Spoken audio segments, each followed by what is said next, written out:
Josephine Hartwell's hands didn't shake as she signed away her life. They'd gone numb an hour ago, somewhere between her father's confession and the stranger's arrival. The pen scratched across parchment in her father's study, while Montana's summer heat pressed through the windows like a living thing. 20 yards away, William Donovan waited on the porch, hat in hand, a widower buying a mother for his children the way other men bought cattle. Jo was 19 years old. In 3 days, she'd be Mrs. Donovan. In 3 days, she'd belong to a dead woman's family. Before we begin, if this story touches your heart, subscribe to our channel and stay until the very end. You won't believe how this journey unfolds.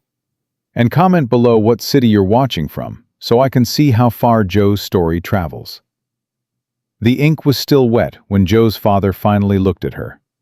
"Say something," Colonel Marcus Hartwell demanded. Not requested, demanded. Because even now, even selling his eldest daughter to a stranger, he couldn't stop being a commander. Jo set the pen down carefully. "What would you have me say, Father? Thank you for the lovely wedding gift?" "Josephine, it's done." She stood, smoothing her skirt with mechanical precision. "The papers are signed. Mr. Donovan has his bride. You have your $2,000. Everyone gets what they want." "You'll have security," her father said. His voice had that edge it got when he was trying to convince himself more than her. The Donovan Ranch is prosperous. 3 sections of prime grazing land, water rights. The man's built something real out there. How comforting. Jo moved toward the window. Outside, she could see him.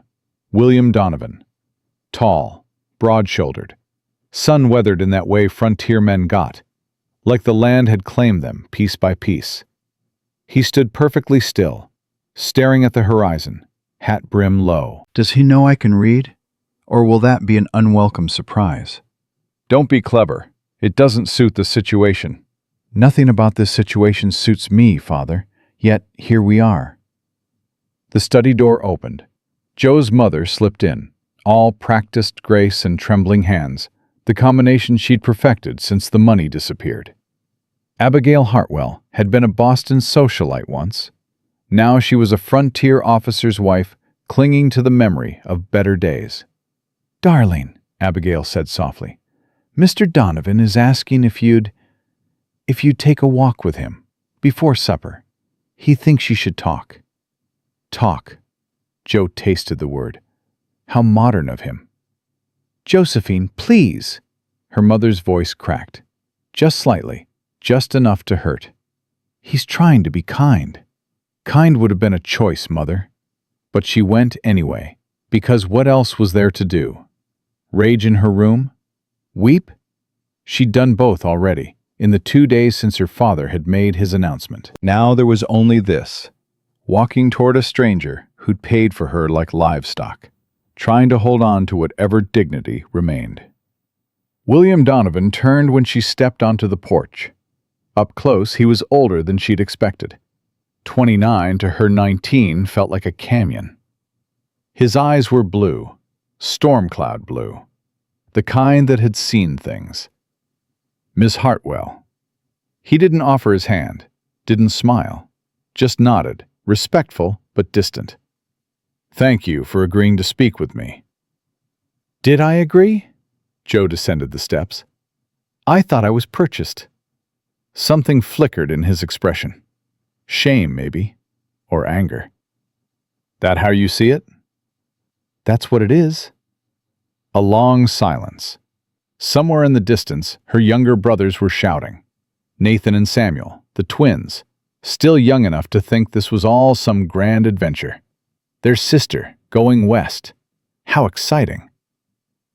"My children need a mother," Donovan said finally. Low voice, rougher than expected. "I need help." "Your father needs money. It's an arrangement, Miss Hartwell. Nothing more, nothing less." "How romantic." "I'm not offering romance." "I noticed." He studied her then, really looked at her, and Jo forced herself to meet his gaze without flinching. Let him see what he'd bought. Auburn hair, green eyes, tall for a woman, nearly 5'7". Her mother said she was pretty. Her father said she was too opinionated. The boys at church had said nothing, because Colonel Hartwell's daughters didn't get courted. They got protected like military secrets. "You're angry," Donovan observed. "I'm being sold." "You're being given a home." "I have a home." "For how much longer?" The question hit like a slap, because he was right, damn him. The railroad company wanted their land. The bank wanted their money. In 6 months, maybe less, the Hartwell family would have nothing. "The children," she said, changing tack. "Tell me about them." Donovan's shoulders relaxed slightly. Safe territory. "Benjamin's 8. Smart boy. Too serious. Loves reading, hates doing it. Catherine, we call her Kate, she's 6. Doesn't talk much anymore. Draws everything she sees." His voice softened. "And Rose, 2.5. Fearless little thing. Climbs everything. Scared of nothing. Except they're scared of me. They don't know you yet. They don't want to know me." Joe started walking, didn't wait to see if he'd follow. "I'm the stranger coming to replace their mother. That's how children think, Mr. Donovan. I may not have any of my own, but I'm not stupid." He fell into step beside her. Long strides, easy, a working man's gait. "My wife died 2.5 years ago." "I know. Father told me." "Maggie was—" He stopped, started again. "Margaret. Margaret Sullivan. From Boston, like your mother. She came west when she was 18. We married young, built the ranch together. And she gave you 3 children and died for it." The bluntness made him flinch. Good. Let him feel something other than practical. "Childbirth fever," he said quietly. "Rose was a hard birth. 2 days. Maggie seemed to recover at first, then the fever came. 3 days later, she was gone. Doc said there was nothing to be done." "I'm sorry," Joe said, and meant it. Hating the situation didn't mean she couldn't feel compassion for dead women and grieving children. That must have been terrible. It was. They'd reached the fence line. Beyond it, summer grass rolled toward mountains in waves of gold green. Beautiful country. Big sky. The kind of landscape that made you feel small and infinite at the same time. "I won't lie to you, Miss Hartwell." Donovan leaned against the fence post, hat in his hands now, turning it slowly. "This isn't what either of us wanted. You want to be in the schoolhouse somewhere, teaching children their letters. I want my wife back. Neither of us gets what we want, so we make the best of what we've got." "Which is?" "An arrangement, a partnership. You run the household, care for the children, teach them if you're willing. I run the ranch, provide for everyone, and—" He paused, clearly uncomfortable. "I won't expect— That is, I understand this isn't a love match. Your person is your own. Always. You'll have your own room, your own space. I won't intrude on that unless and until you say otherwise." Joe turned to face him fully. "You're telling me you won't force yourself on me?" "I'm saying I won't touch you without permission." "How remarkably decent of you." "I'm not a monster, Miss Hartwell." "You're a man buying a wife." "I'm a father trying to save his children." The words came out harder than before. Protective. "Ben hasn't smiled in 6 months. Kate stopped talking to everyone but me.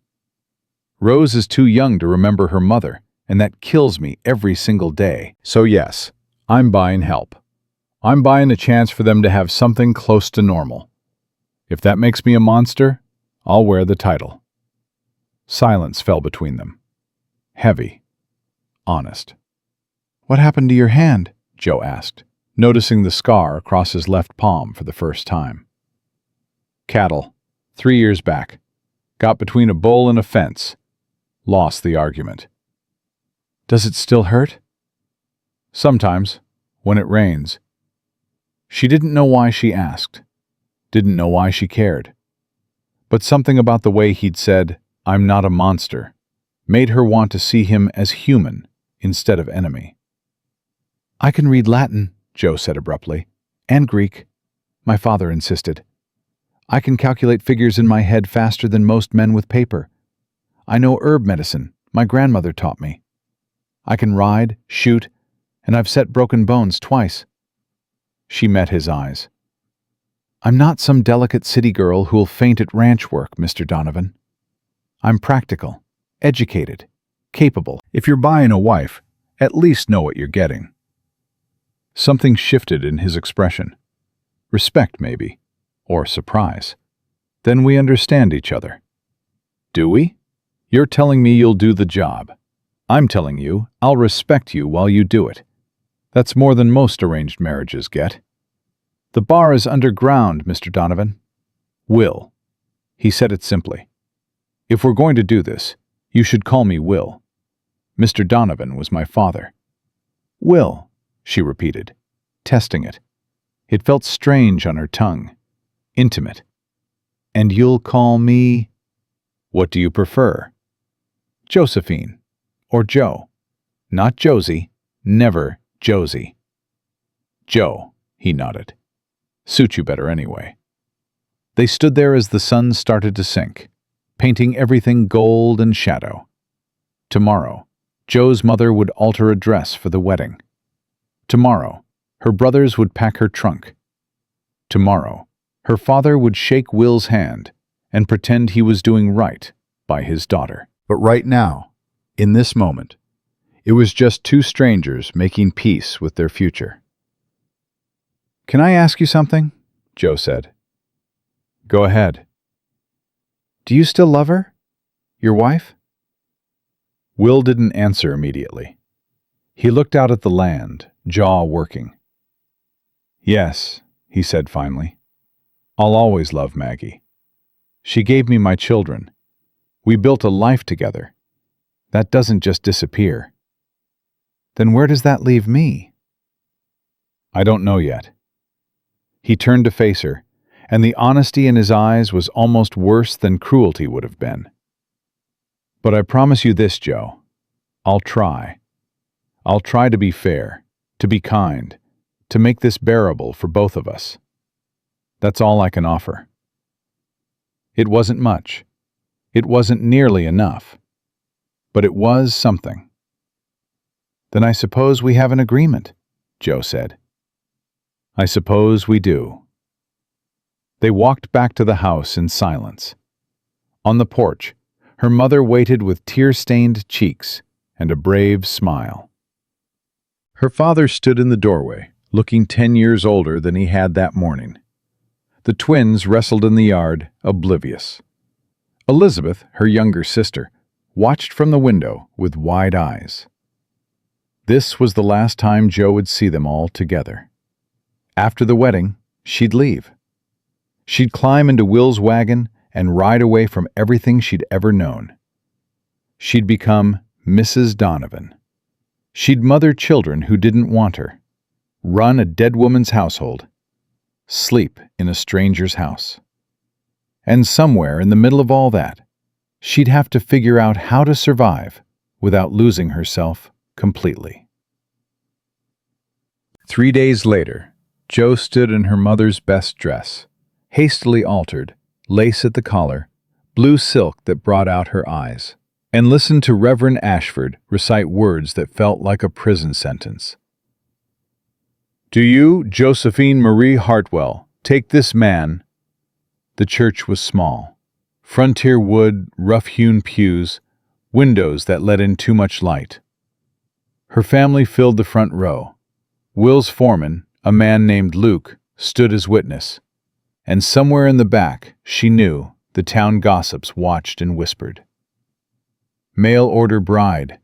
Sold her to save the ranch.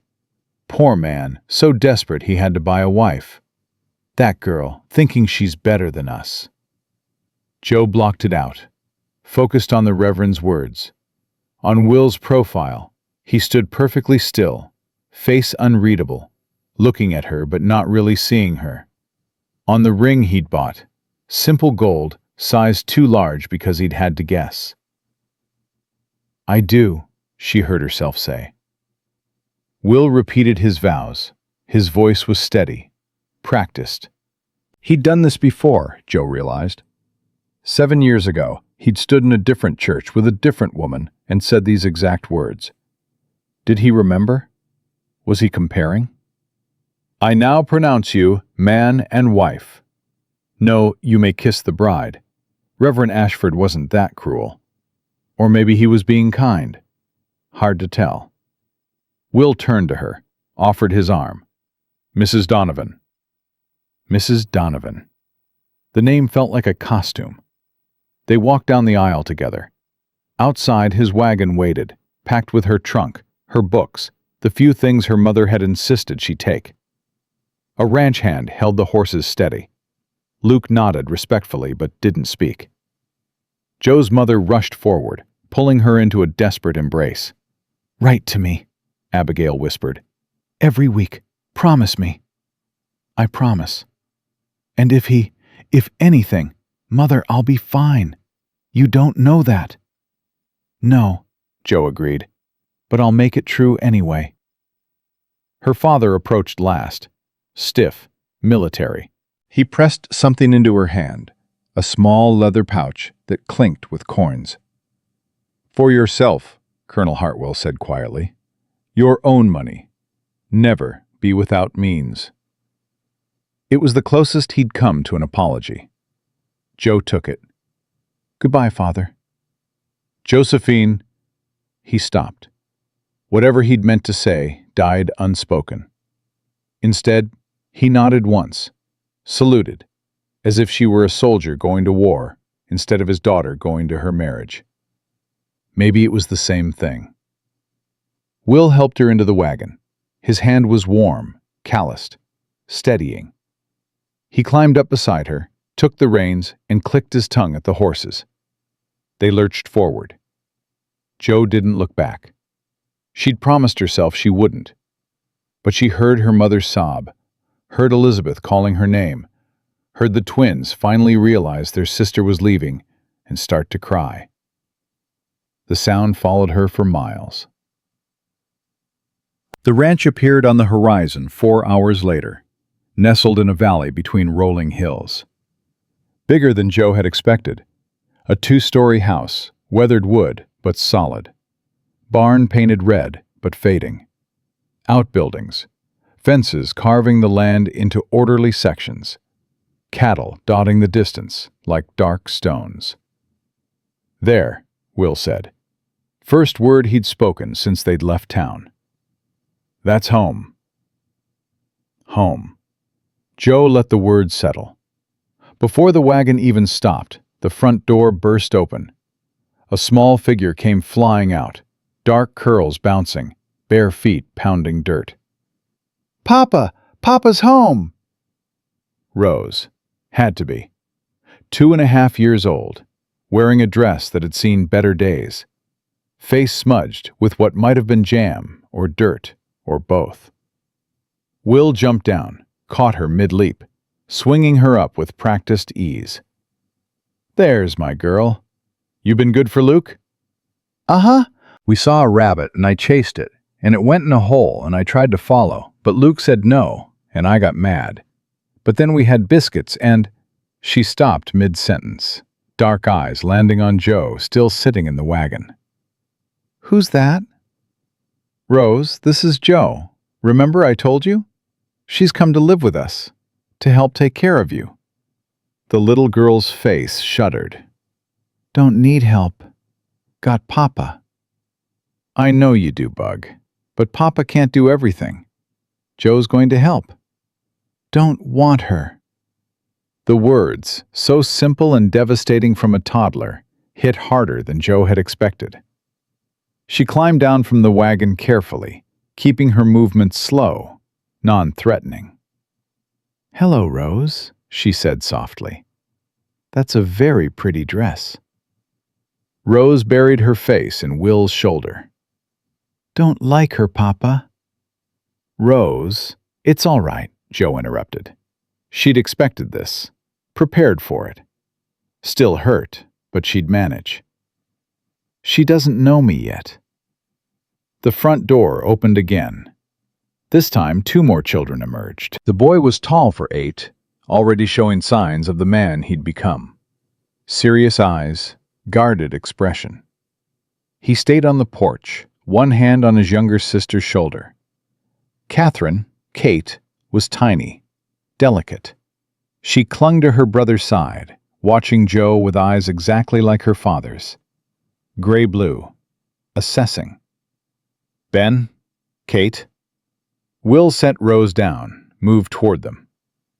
"Come say hello to Joe." Ben descended the steps slowly. Each movement was careful, controlled. When he reached them, he stuck out his hand with painful formality. "How do you do, ma'am?" "Ma'am," from an 8-year-old. Joe took his hand gently. "Please, call me Joe. And I'm well, thank you. Your father tells me you love reading." Something flickered behind the careful mask. "Yes, ma'am." "Joe," she corrected. "What are you reading now?" "Robinson Crusoe." "Excellent choice. Have you gotten to the part where he—" "I don't want to talk about it." Flat. Final. Ben turned to his father. "I did my chores. Luke checked. Can I go now?" Will's jaw tightened.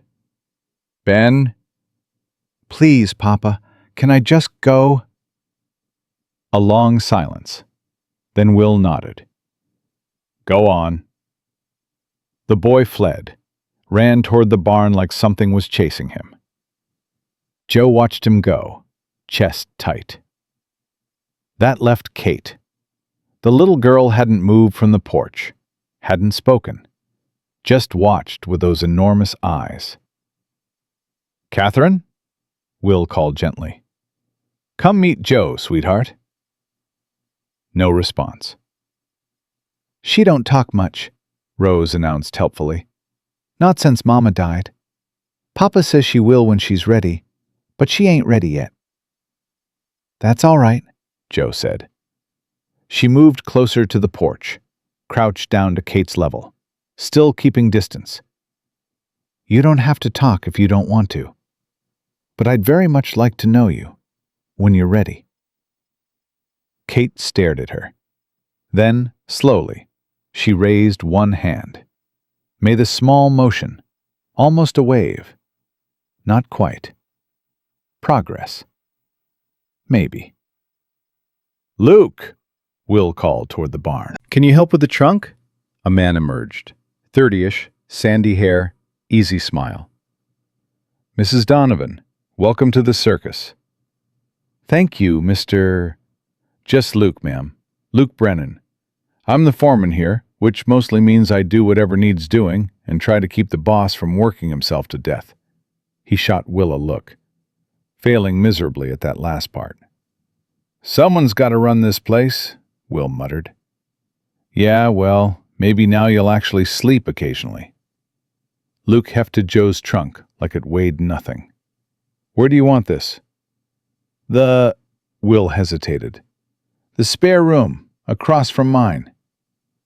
Not his room, the spare room, because they'd had an agreement. Separate spaces, separate lives. Joe followed him inside. The house was clean, but hollow. That's the only way to describe it. Someone had swept the floors, washed the dishes, kept basic order. But there were no curtains on the windows, no rugs on the floor, no flowers, no small touches that made a house a home. It felt like a museum, or a mausoleum. "Kitchen's here," Will said, gesturing unnecessarily. She could see it.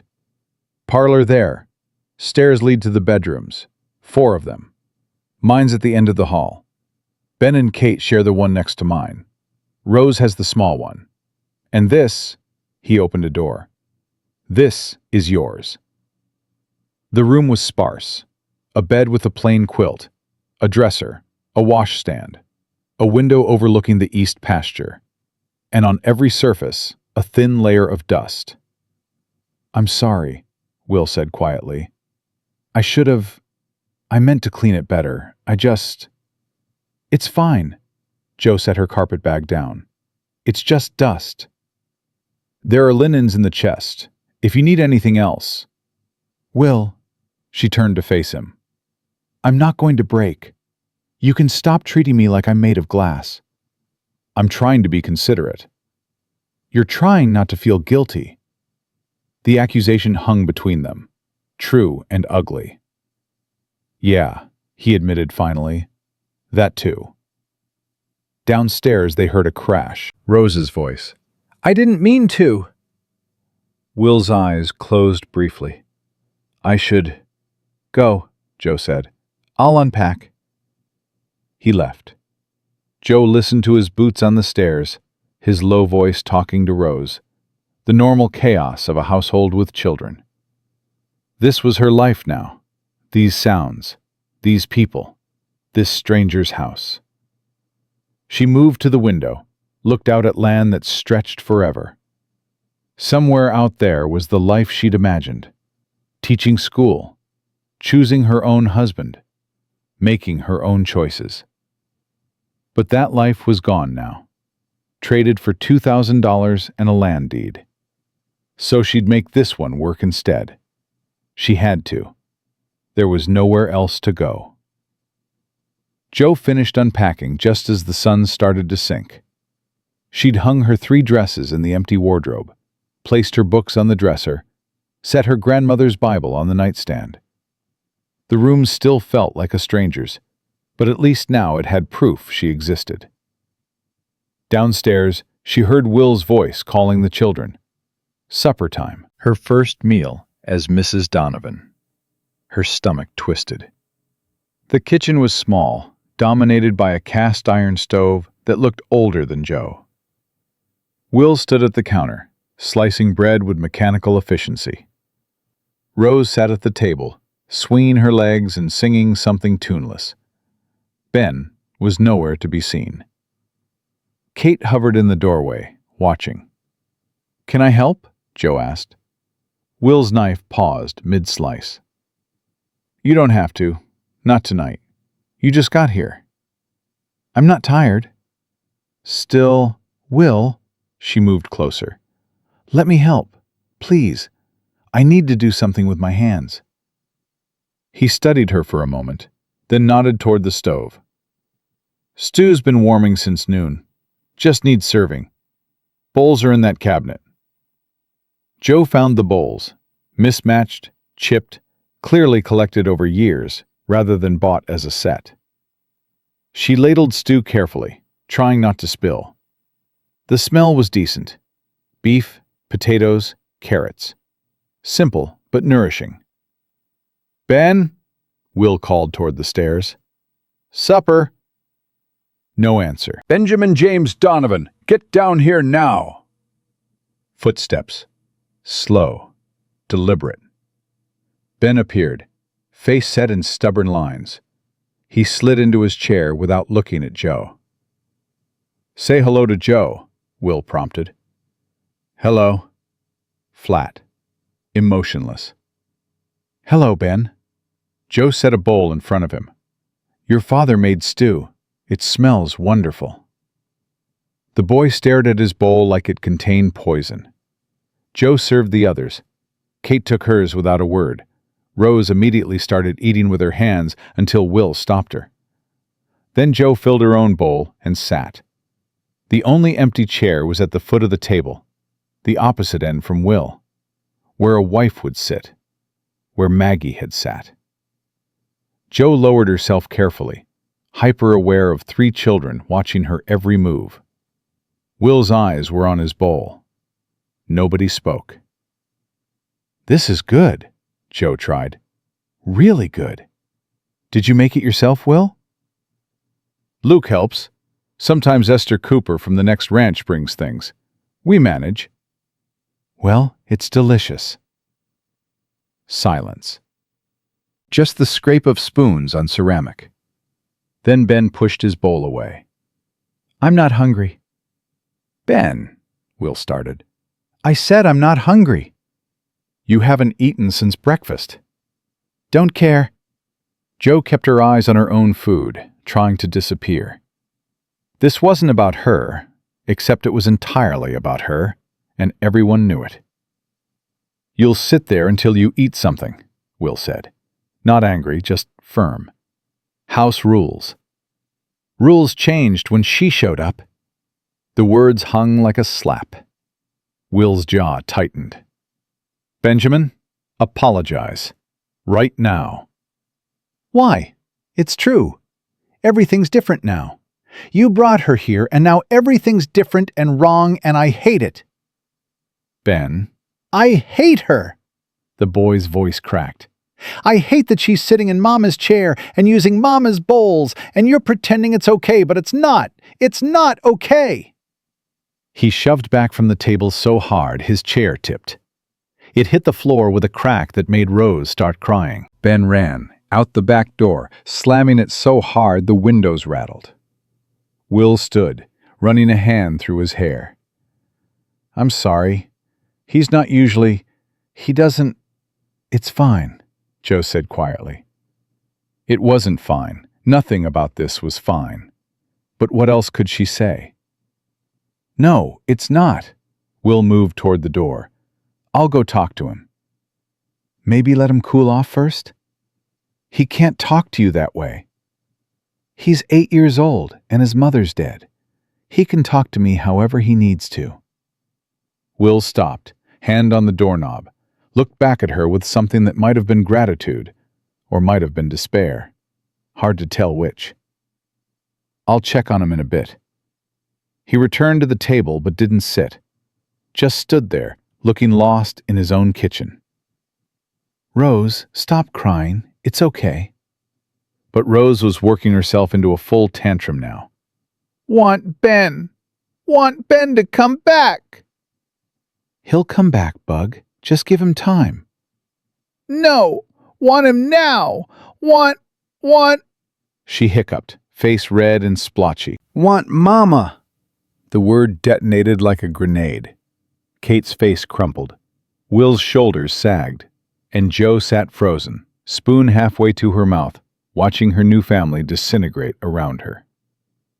We all want Mama, Will said softly. He picked Rose up, held her against his chest, even as she fought him.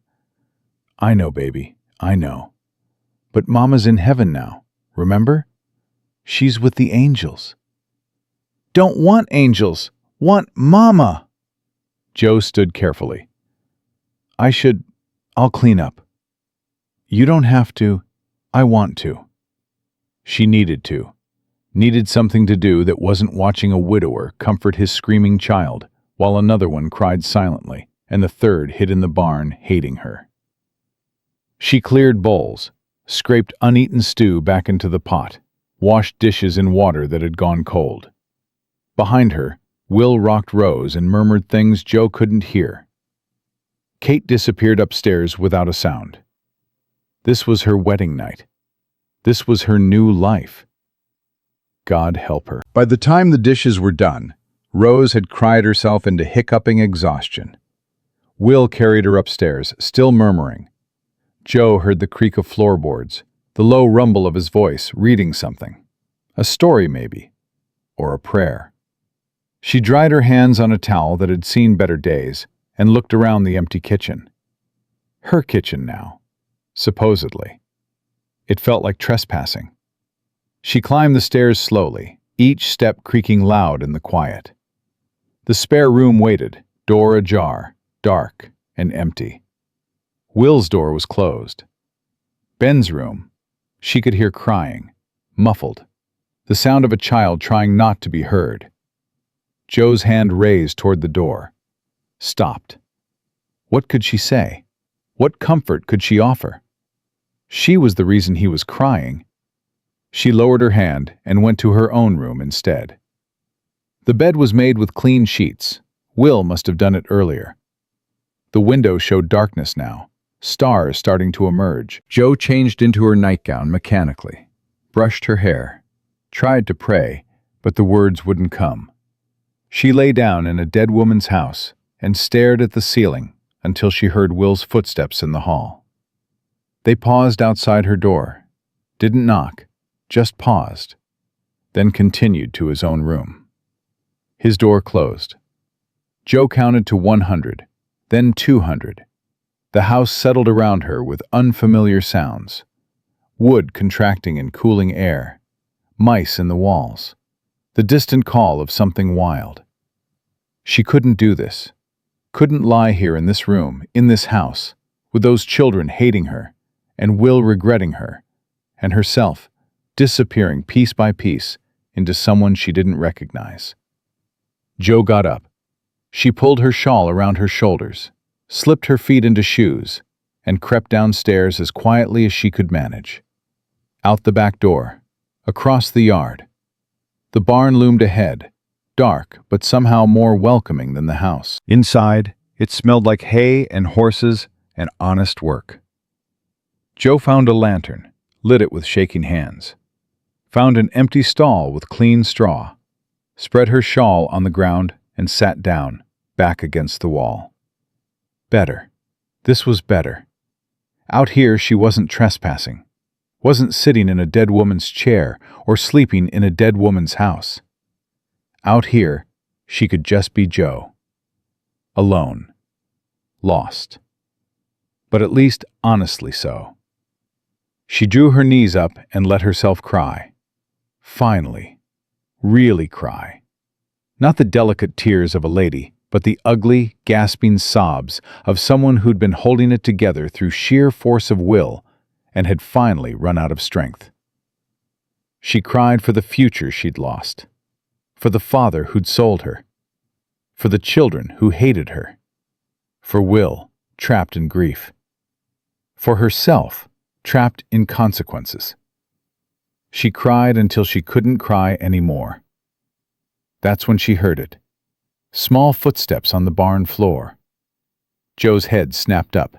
Rose stood there in her nightgown, bare feet, clutching a worn stuffed rabbit. Her face was still blotchy from earlier crying, dark curls wild around her face. "You're in the barn," Rose said, as if this explained everything. "Yes." Jo wiped her eyes quickly. "I am."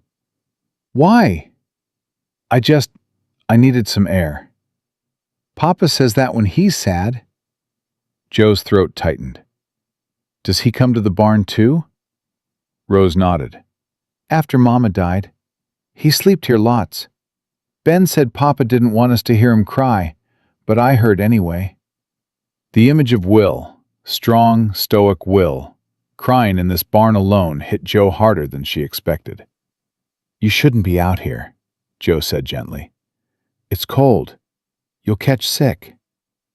"You're out here." "That's different." "Why?" "Because what was she? I'm grown." Rose considered this. Then, with the decisive logic of a 2-year-old, she walked over and sat down next to Jo. Close. So close their shoulders touched. "If you're sad in the barn, I can be sad with you," Rose announced. "That's what Papa says. Sad's better with company." Jo's eyes burned with fresh tears. "That's very kind of you, Rose. I'm a kind person. Papa says so." "He's right." They sat in silence. Rose swung her legs, hummed tunelessly, picked at a rabbit's worn ear. Jo tried to compose herself, tried to think of what to say, tried to be the adult in this situation. "Do you miss your mama?" Rose asked suddenly. "My mama? I just saw her 3 days ago." "Oh." Rose thought about this. "I don't remember mine." The simple statement broke Jo's heart. "Your papa told me she was wonderful," Jo said carefully, "and beautiful, and she loved you very much." "Papa tells me stories, but I don't remember." Rose looked up at Joe with enormous dark eyes. Does that make me bad? Oh, sweetheart, no. No, it doesn't make you bad at all.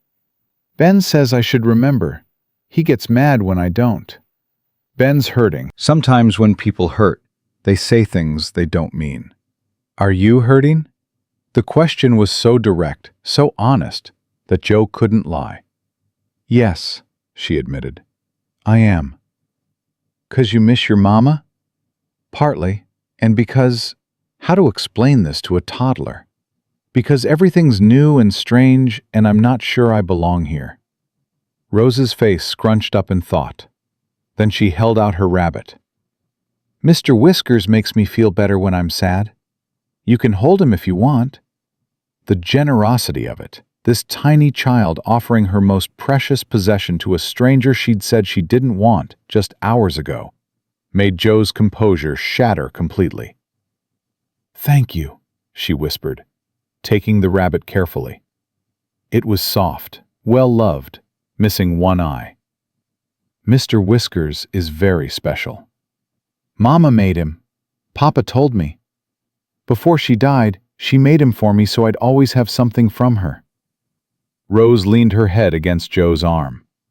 You can borrow him tonight, but I need him back tomorrow. I promise. They sat together in the barn, woman and child, both crying for different reasons, both seeking comfort in the same dusty space. Eventually, Rose's breathing evened out. She fell asleep against Joe's side, heavy and trusting in the way only small children could be. Joe held her and watched the lantern flicker and wondered what she'd gotten herself into. That's how Will found them an hour later. His footsteps were quiet, but Joe heard them anyway.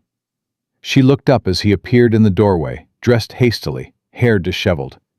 He took in the scene, his daughter asleep in the straw, Joe holding her with tear-stained cheeks, the shawl wrapped around both of them. I woke up and she was gone, he said quietly. Near about had a heart attack. I'm sorry. She followed me. I was going to bring her back, but she fell asleep and I didn't want to wake her.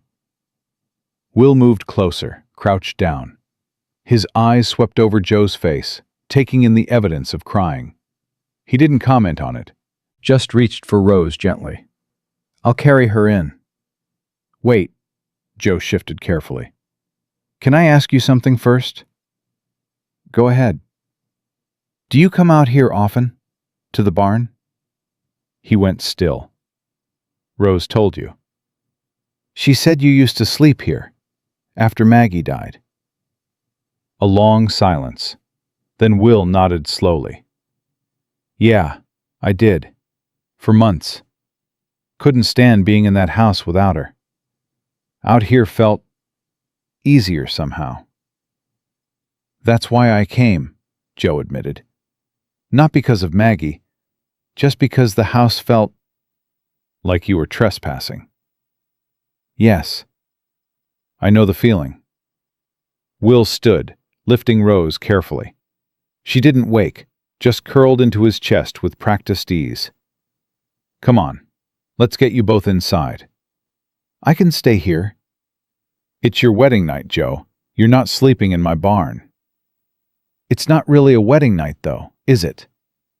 The words came out more bitter than she'd intended. Will's expression tightened. No, he agreed. I suppose it's not. But you're still not sleeping in the barn. What would people think? That the new wife can't stand her own house? That I'm not taking care of you properly? God forbid anyone think poorly of you, Will Donovan. The sharp tone made him flinch. Good. She wanted him to feel something other than distant regret. That's not what I meant, isn't it? Everything about this is about appearances. The wedding, the arrangement, me sitting in Maggie's chair and using Maggie's bowls and pretending I belong here when we both know I'm just hired help with a marriage certificate. You're not hired help. Then what am I? Will shifted Rose's weight, clearly struggling for words. You're my wife. You're the children's. You're here to help us, to be part of this family. Families choose each other. This was a transaction. Doesn't mean it can't become something more. Doesn't mean it will, either. They stared at each other across the dim barn. Rose stirred slightly, making small sleeping sounds. The moment stretched. "Come inside," Will said finally. "Please, not for me. For Rose. She'll be confused if she wakes up alone." He knew how to hit where it hurt. Jo stood slowly, gathered her shawl. They walked back to the house in silence. Will carried Rose upstairs, tucked her into the small bedroom. Jo waited in the hallway, feeling like an intruder. When Will emerged, he paused outside his own door. "Thank you," he said quietly, "for being kind to her, even when you didn't have to be. She's a child. Of course I was kind. Not everyone would be. Not everyone would have—" He stopped, started again. "You could have sent her back to the house alone, told her to leave you be. But you let her stay. That means something. It means I'm not a monster. I never thought you were. Didn't you?" Jo met his eyes. "Didn't you wonder what kind of woman agrees to this? What kind of desperate, pathetic creature gets sold by her own father?" "I wondered what kind of brave woman makes the best of an impossible situation," Will said. "What kind of strong person holds herself together when her whole world's falling apart? I wondered—" He stopped himself. "Never mind." "What?" "Nothing. It's late. You should rest." He disappeared into his room before Jo could push further. She heard the door close, heard the creak of his bed as he lay down. Jo stood alone in the dark hallway and tried to remember who she'd been 3 days ago. The girl who'd believed in choices, in dignity, in a future of her own making. That girl was gone. But maybe someone else could take her place. Someone who slept in barns and held crying toddlers and told the truth even when it hurt. Someone who fought back instead of just enduring. Jo went to her room and didn't cry again that night. She was done crying. The next morning came too early. Jo woke to the sound of roosters and realized with dull horror that she was expected to make breakfast for 4 people. She'd never cooked for more than her immediate family, and her mother had always supervised.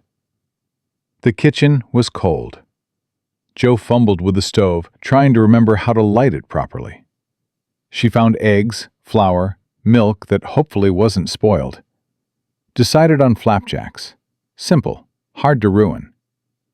She was wrong. The first batch burned. The second batch stayed raw in the middle. The third batch stuck to the pan so badly she nearly threw the whole thing in the yard. By the time Will came downstairs, the kitchen was full of smoke, and Jo was close to tears again. "Do you need—" he started. "I'm fine. Smells like— I said I'm fine." He raised his hands in surrender and backed toward the door. I'll be outside if you need me." Coward. Jo scraped another ruined flapjack into the slop bucket and started again. 4th time's the charm, she told herself. It wasn't. Rose appeared in the doorway, rubbing her eyes. "What's burning?" "Breakfast." "Oh." Rose climbed into her chair.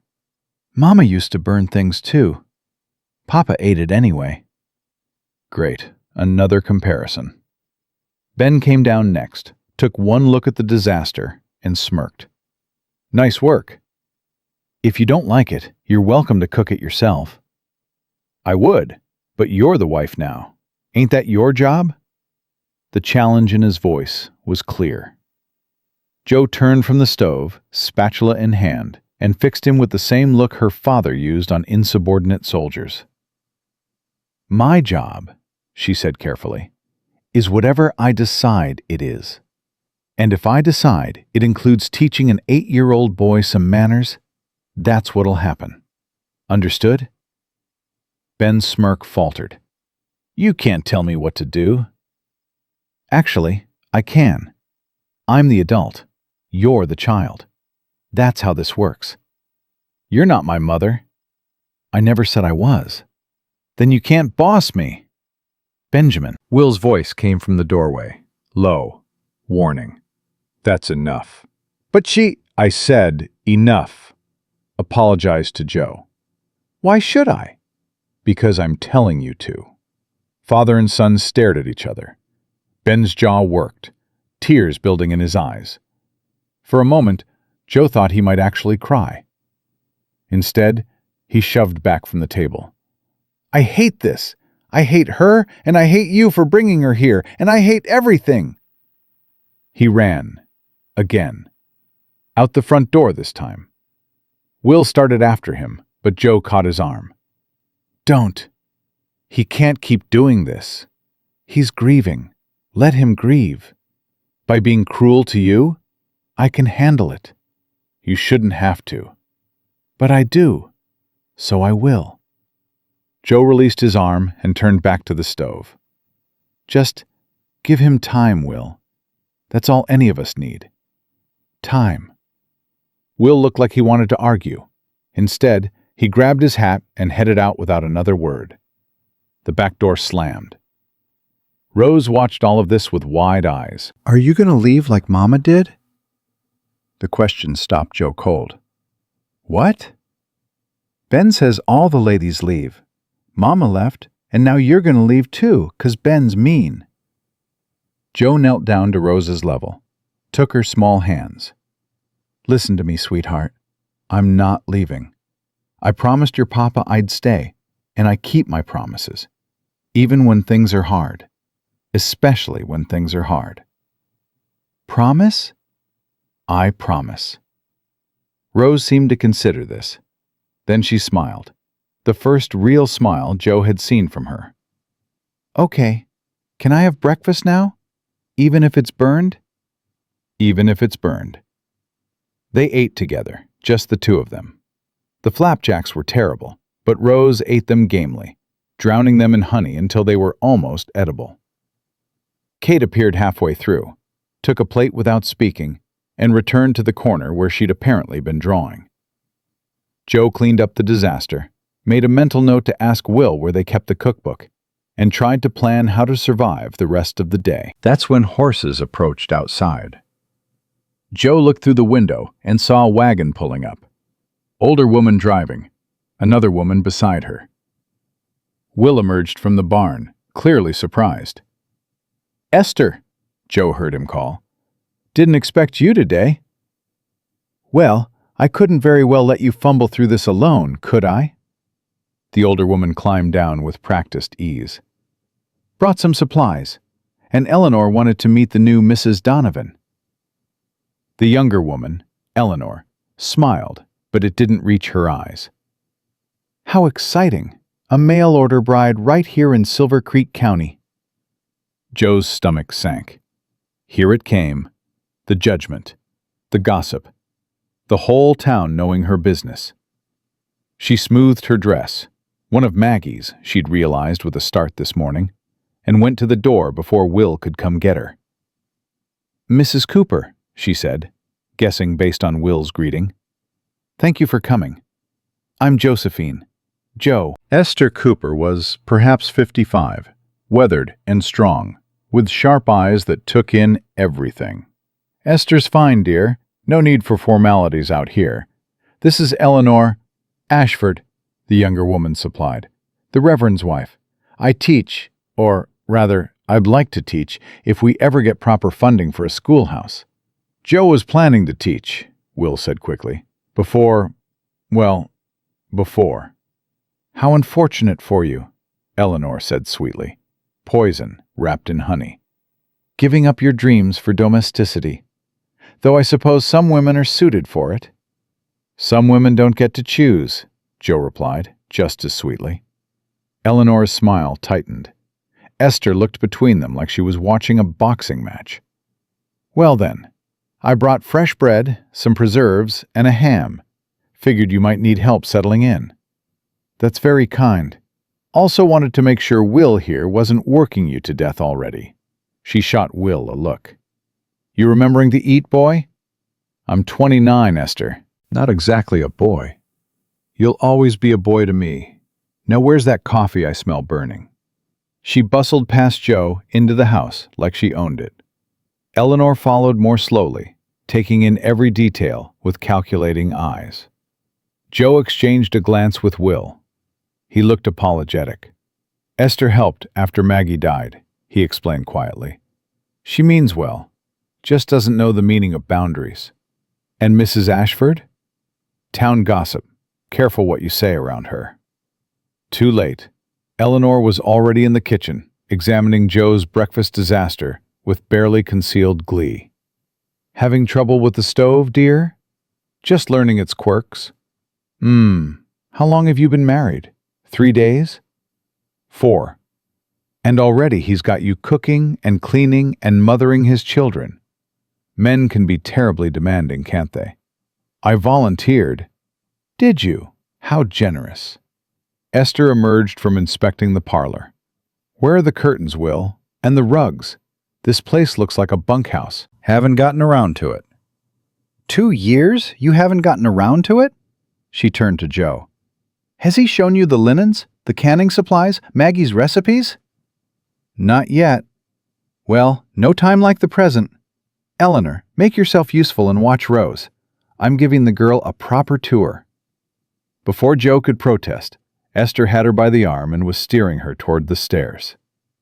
Will looked like he wanted to intervene, but didn't dare. Upstairs, Esther's brisk efficiency softened slightly. Don't mind Eleanor, she said. She's bitter about her own marriage and takes it out on every other woman in the county. Now, let's see what you're working with. She opened doors, pulled out trunks, showed Joe where things were kept with the practiced ease of someone who'd done this before. Many times before. You helped Will a lot, Joe observed. After his wife died. Someone had to. Man was drowning. Children were drowning. I've got my own ranch to run, but I couldn't just let them flounder. That was kind of you. Wasn't kindness, was necessity. Esther paused in the hallway, fixed Joe with those sharp eyes. I'm going to be honest with you, girl. This town's been waiting for Will to remarry. Half the widows and spinsters have their hopes up. You showing up the way you did, purchased, essentially. It's caused talk. I'm sure it has. You need to prove yourself. Show them you're not just some desperate city girl who couldn't catch a husband properly. The unfairness of it burned. I was sold to save my family. How exactly is that my fault? It's not, but it's your problem now. Esther's voice wasn't unkind, just realistic. You want respect in this county? You earn it. Work hard. Care for those children. Stand by your man. Eventually, they'll forget how you got here. And if I can't, if I'm not good enough, then you leave. Simple as that. But I don't think you're the leaving type. You don't know me. I know you didn't cry when Eleanor jabbed at you. I know you stood up to Ben this morning. Will told me when he came out. And I know you slept in the barn last night, but came back to the house anyway. At Joe's shocked look, Esther smiled. Rose told me. Children tell me everything. So no, maybe I don't know you yet, but I know enough to think you might just make it. Downstairs they heard a crash. Rose's voice. I didn't mean to. That child, Esther sighed. Come on, before Eleanor has a fit. They descended to find Rose covered in flour, having apparently tried to help cook, and knocked over the entire container. Eleanor stood back, hands raised, clearly unwilling to get dirty. Kate watched from her corner, still silent. Joe grabbed a towel and started cleaning Rose without thinking. It's okay, sweetheart. Accidents happen. I wanted to make you flapjacks that weren't burned. That's very sweet, but let's leave the cooking to me for now, all right? But yours burned too. Then we'll burn them together until we get it right. Rose giggled, and Joe felt something warm unfurl in her chest. Small victory. She'd take it. The women stayed for another hour. Esther showed Joe how to work the temperamental stove, where Will kept the ranch accounts, how to manage the supplies. Eleanor asked pointed questions about Joe's family, her education, her prospects before the marriage. By the time they left, Joe's head was spinning. "Come to church Sunday," Eleanor called from the wagon. "Everyone's eager to meet you properly." The way she said it made Joe's stomach drop. Eager meant curious. Curious meant cruel. "We'll be there," Will said before Joe could demur. As the wagon pulled away, he turned to her. "I'm sorry about that. Esther means well, but Eleanor is going to make my life difficult." "Yeah. Good thing I'm used to difficult." Will almost smiled. "That's—" A shout from the barn cut him off. Luke's voice, urgent. "Boss, we got a problem!" Will ran. Joe followed without thinking. Inside the barn, 3 of the cattle were down, sides heaving, foam at their mouths. "What happened?" Will demanded. "Don't know. They were fine this morning. Now this." Joe pushed closer, examining the nearest animal. The symptoms were familiar. She'd seen them before when her father's horses got into bad grain. "It's poisoning," she said. "Something they ate. We need to purge them.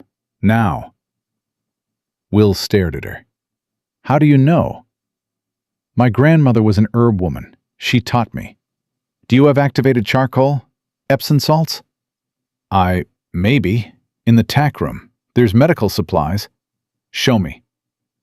20 minutes later, Joe was elbow-deep in cow medicine, administering remedies while Will and Luke held the animals steady. Her dress was ruined. Her hair had come loose. She smelled like barn and sick cattle. She'd never felt more competent in her life. "How'd you learn this?" Luke asked, genuinely impressed. "My grandmother. She said women out here need to know medicine because doctors are scarce, and animals don't wait for convenient timing." Smart woman. She was. The cattle started improving within the hour. Color returned, breathing eased. They'd survive. Will watched Joe wash her hands in the trough outside, his expression unreadable. "Thank you," he said finally. "You just saved me $300 worth of beef." "You're welcome." "Where'd you learn all that? Really?" "I told you, my grandmother." "Your father know you can do that?" "He knows I can read Latin and calculate figures. The practical knowledge," she shrugged. "Men don't pay attention to what women know. As long as we look decorative and obedient, the rest doesn't matter." "It matters to me." Their eyes met. Something passed between them. Not attraction exactly, but recognition. Respect. "I should clean up," Joe said, suddenly aware of how she must look. "I've ruined this dress." "There are others. Maggie's—" He stopped. "In the trunk, if you want them." "I don't have much choice, do I?" "No, I suppose you don't." Joe went inside, past Rose playing with wooden blocks, past Kate still drawing in her corner. Up to the spare room. No, her room now. She needed to start thinking of it as hers. She changed into a clean dress, pinned her hair back up, looked at herself in the small mirror. 4 days married, 1 breakfast disaster, 1 barn sleep, 1 cattle crisis averted, 3 children who ranged from indifferent to hostile, 1 husband who didn't love her. And somehow, impossibly, she was still standing. Joe went back downstairs to start supper. The kitchen didn't feel quite so much like trespassing anymore. Maybe that was progress. Or maybe she was just getting used to not belonging anywhere. Either way, she'd survive it. She had to. Supper that night went better. Not good, but better. Joe managed chicken that wasn't burned, potatoes that were actually edible, and biscuits that only Rose complained about. Small victories. Ben ate in silence, shoveling food like it was a chore to finish. Kate pushed things around her plate, but took a few bites when Will gave her a look. Rose chattered about the chickens, about Mr. Whiskers, about everything and nothing. "These biscuits are hard," Rose announced, whacking one against the table. "Rose," Will warned. "But they are, Papa, like rocks." "Then don't eat them." "But I'm hungry." Jo set down her fork. "She's right. They're terrible. I'll do better tomorrow." "You don't have to," Will started. "Yes, I do. That's why I'm here, isn't it?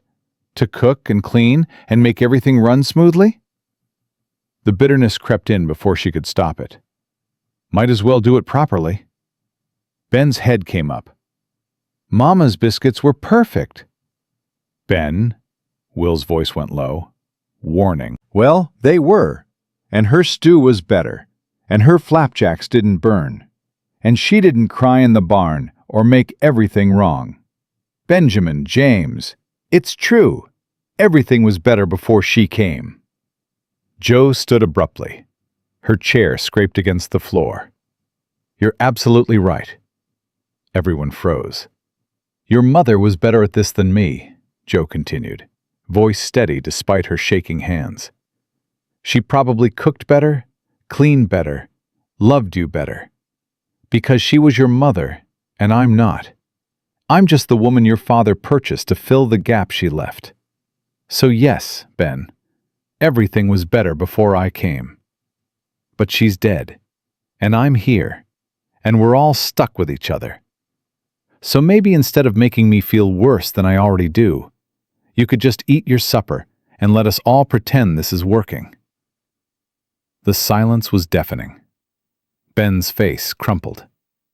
He shoved back from the table and ran. Again. The back door slammed. "I'll go." Will stood. "No." Jo's voice cracked. "I will." "Jo, I said I'll handle it." She grabbed a shawl and went after the boy before Will could stop her. Outside, the summer evening was cooling into something gentler. She found Ben behind the barn, curled up against the wall, shoulders shaking with sobs he was trying to muffle. Jo sat down next to him. Not too close, just close enough. "Go away," Ben choked out. "No, "I don't want you here." I know. "I hate you." I know that too." Ben turned to look at her, face streaked with tears and snot. "Then why won't you leave?" "Because I made a promise, and because running away doesn't fix anything. Trust me, I've thought about it plenty." "You want to leave?" "Every single day," Jo admitted. "This is hard, Ben. Really hard. You think I wanted this? To come to a strange place with people who don't want me? Doing a job I wasn't trained for? Replacing someone I could never measure up to?" Ben wiped his nose on his sleeve. "Then why'd you come?" "Because my father lost all our money. Because if I didn't marry your father, my family would lose everything. Because sometimes we don't get choices. We just get consequences." The boy was quiet for a moment. "That's not fair." "No, it's not. But a lot of things aren't fair. Your mama dying wasn't fair. You having to grow up without her isn't fair. Me being here instead of her isn't fair. But fair or not, this is what we've got." "I miss her." His voice broke completely. "I miss her so much, and everyone keeps saying it'll get better, but it doesn't. It just hurts all the time." Jo's own eyes burned. "I know, sweetheart. I'm so sorry." "Don't call me sweetheart. You're not my mama." "You're right, I'm not. I'll never be your mama. But maybe," she chose her words carefully, "maybe I could be something else. Someone who's just here. Someone who makes terrible biscuits and burns flapjacks and doesn't know what she's doing, but is trying anyway." Ben looked at her with eyes too old for 8. "Papa says you're smart, that you saved the cattle today." "I got lucky." "Luke said you knew exactly what to do, that you were calm and fast and—" He stopped. Luke said Mama would have panicked, that she didn't like sick animals. Joe didn't know what to say to that. She was scared of lots of things, Ben continued quietly. Thunder, snakes, Papa getting hurt. She used to check on us 10 times every night to make sure we were breathing. Papa said she couldn't help it, that some people just worry more. That's because she loved you very much. But you're not scared? I'm terrified, just of different things. Like what? Like you hating me forever. Like never figuring out how to make decent biscuits. Like your father regretting that he brought me here. She paused. Like forgetting who I was before I became Mrs. Donovan. Ben studied her. That's a lot of scared. Yeah, it is. But you're still here. So are you. They sat in silence as the sky darkened. Inside, Joe could hear Will calling for them, his voice edged with worry. We should go back, she said. Your father's probably thinking we've both run off. Would you, if I did? Run off with you? Joe considered. Where would we go? Anywhere. Anywhere's pretty big, and I don't have any money except what my father gave me. How far do you think we'd get? Ben almost smiled. Almost. Not very far. Exactly. So we might as well go back and face the music. They walked back together. Will was on the porch, clearly about to come looking. His shoulders sagged with relief when he saw them. You two all right? We talked, Joe said simply. And? And we're still talking. That's something. Ben slipped past his father and went inside without a word. But he didn't slam the door. Progress. Will studied Joe in the fading light. What did you say to him? The truth? That I'm scared too? That this is hard? That I'm not his mother, and I'm not trying to be. And he accepted that? I don't know if he accepted anything, but he listened. That's more than he's done before. Will took a step closer. You didn't have to go after him. I would have. I know. But he needed to hear it from me. That I'm not the enemy. That I'm just... She struggled for words. I'm just another person stuck in this situation, trying to make the best of it. You're more than that. Am I? Because most days I feel like hired help with a wedding ring. Joe, it's fine. I'm not complaining, just stating facts. She moved past him toward the door. I should check on Rose, make sure she didn't try to cook again and burn the house down. Inside, Rose had indeed attempted to help by setting the table. Every fork was on the wrong side, plates were scattered randomly, and she'd put the butter dish in the center like a centerpiece. Look, Rose beamed. I did it myself. It's beautiful, Joe said, meaning it. Very creative. Can we eat dessert now? We didn't have dessert. Rose's face fell. Mama always made dessert. Of course she did. Perfect Maggie, with her perfect desserts, and her perfect mothering, and her perfect everything. Well, I don't have dessert tonight, Joe said. But tomorrow, if you help me, maybe we can make something. Would you like that? Really? Really. But you have to promise not to dump flour on yourself again. I promise! Rose threw her arms around Joe's waist, squeezing tight. Joe stood frozen for a moment, then carefully hugged back. This small person who'd hated her 4 days ago was now clinging to her like she mattered. It hurt and healed in equal measure. Bedtime came with the usual chaos. Rose needed a bath after her flour incident, which turned into a flood when she splashed too hard. Kate refused to brush her teeth until Will insisted. Ben claimed he wasn't tired, then fell asleep fully clothed on top of his blankets. Joe helped where she could, feeling useless and intrusive all at once. Will handled most of it with practiced efficiency.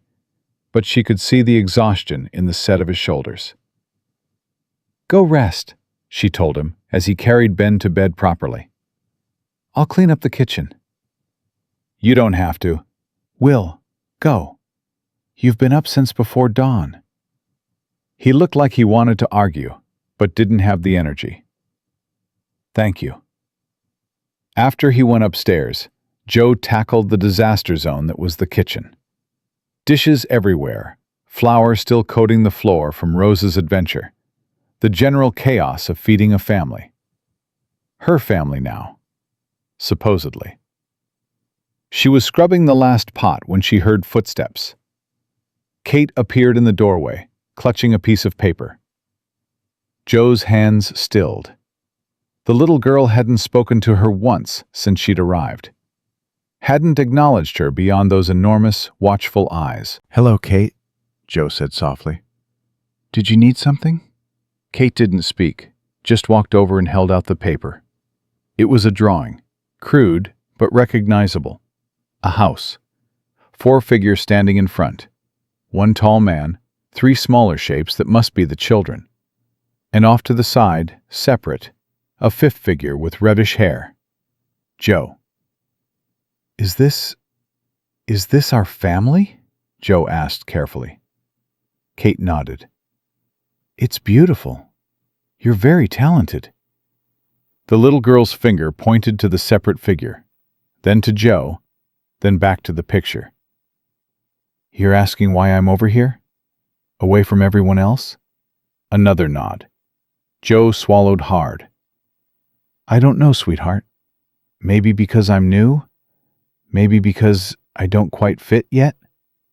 What do you think?" Kate took the paper back, pulled a pencil from her pocket, and very carefully, very deliberately, she erased the space between Joe's figure and the rest of the family.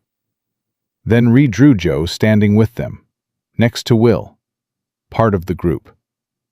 She held it up, questioning. "Yes," Joe whispered. "Yes, that's better. Much better." Kate smiled, small and fleeting, but real. Then she turned and ran back upstairs, drawing clutch to her chest. Joe pressed her hands against the counter and let herself shake. One small smile. One small gesture of acceptance. It shouldn't matter so much, but it did. "She likes you." Joe spun. Will stood in the doorway, watching. "How long have you been there?" "Long enough to see her show you the drawing." "She hasn't drawn people since—" He stopped. "Since Maggie died. Just landscapes, empty fields, sky. Nothing with people." "She drew the family." "She drew you into the family." Will moved closer. "That means something. It means she's a kind child. It means she's ready to try. They all are, in their own way. Even Ben. Ben hates me. Ben's hurting. There's a difference." Will leaned against the counter beside her. Not touching, but close. "You handled him well tonight, better than I've been able to in months." "I just told him the truth." "That's more than most people do. Everyone keeps trying to make it better, to fix it, to tell him time heals all wounds. You met him where he was." "Where else would I meet him?" Will's laugh was short and surprised. "Most people don't think like that. Maybe most people aren't drowning like I am." The honesty hung between them. Will turned to face her fully, and in the lamplight, his eyes were softer than she'd seen them. "You're not drowning. You're swimming. Badly, maybe, but you're swimming." "Some days I'm not sure there's a difference." "There is. Drowning people give up. You haven't." "Give me time." "I'd rather you didn't." The almost smile on his face made Joe's heart do something unexpected. She looked away, focusing on the clean dishes. "I should finish up here. Get to bed. Tomorrow's Sunday." "Church." Will groaned. "I forgot about church." Eleanor Ashford certainly hasn't. She made it very clear she expects us there. The whole town's going to stare. Let them stare. I'm used to being looked at like a curiosity. Joe, it's fine, Will. Really. I knew what I was getting into. She didn't, but saying so wouldn't help. I'll wear my best dress, smile politely, and let them judge me all they want. What else can I do? You could stay home and give them even more to gossip about? No, thank you. Will was quiet for a moment. Then, wear the green dress, the one with the lace collar. Why? Because it makes your eyes look like spring. And because Maggie never wore green. She said it washed her out. He pushed off the counter. Give them something new to look at, instead of comparing you to her. He left before Joe could respond. She stood alone in the kitchen, heart pounding, trying to understand what had just happened. Had he just complimented her? Told her to look pretty? Acknowledged that comparisons to Maggie were inevitable and tried to help her avoid them? Joe pressed her hands to her warm cheeks and told herself not to read too much into it. He was just being practical, strategic, making sure his new wife didn't embarrass him in front of the town. That's all it was. It had to be. Sunday morning came with a vengeance. Joe woke to Rose crying, Ben arguing, and the smell of something burning. She threw on a robe and ran downstairs to find Will at the stove, attempting breakfast with disastrous results. "What are you doing?" Joe demanded. "Cooking. You're not the only one who can ruin eggs." "It's Sunday. I was going to—" "You were going to sleep in, or at least sleep until a reasonable hour instead of before dawn." He scraped charred eggs onto plates. "I can manage breakfast." "Evidence suggests otherwise. Then we'll both be terrible at it." Equal partners in culinary disaster. Despite everything, Joe laughed. Actually laughed. Will's face lit up with something that might have been hope. "There, see? You can still laugh." "Apparently. Though I'm not sure why, given those eggs." "They're not that bad." "Will, they're black." "I like them well done." "That's beyond well done. That's cremated." Rose appeared, took one look at breakfast, and announced, "I want Joe to cook." "Traitor," Will muttered. "But Joe's are only a little burned. Papa's are all the way burned." "Out of the mouths of babes," Joe said, taking the spatula from Will's hand. "Go get dressed for church. I'll handle this." "You sure?" "I'm sure. Though we might end up eating bread and butter if I can't salvage this." 40 minutes later, they were loaded into the wagon, Will driving, Joe beside him, 3 children in the back. Ben wore a suit that was slightly too small. Kate had insisted on wearing her yellow dress, despite it being Sunday inappropriate. Rose refused shoes entirely, until Will threatened to leave her home. "We look like a disaster," Joe muttered. "We look like a family," Will corrected. "A messy, imperfect, barely holding together family. But a family." The church appeared on the horizon, white-painted wood standing stark against blue sky. Wagons clustered outside, people milling, all of them turning to stare as the Donovan wagon approached. Joe's stomach twisted into knots. "Remember," Will said quietly, "you belong here. You're my wife. They can think what they want, but you belong." "Do I?" "You do to me." The words were simple, probably meant practically, but they steadied Joe enough to climb down from the wagon with her head high. Eleanor Ashford descended immediately. "Joe, how lovely to see you. And don't you look—" Her eyes swept Joe's green dress. "Different. Is that new?" "No, just one I haven't worn yet." "How economical. We're all about economy out here, aren't we?" She smiled at Will. "Good morning, William. Children, come, everyone's waiting to meet the new Mrs. Donovan properly." It felt like being led to execution. Inside, the church was packed.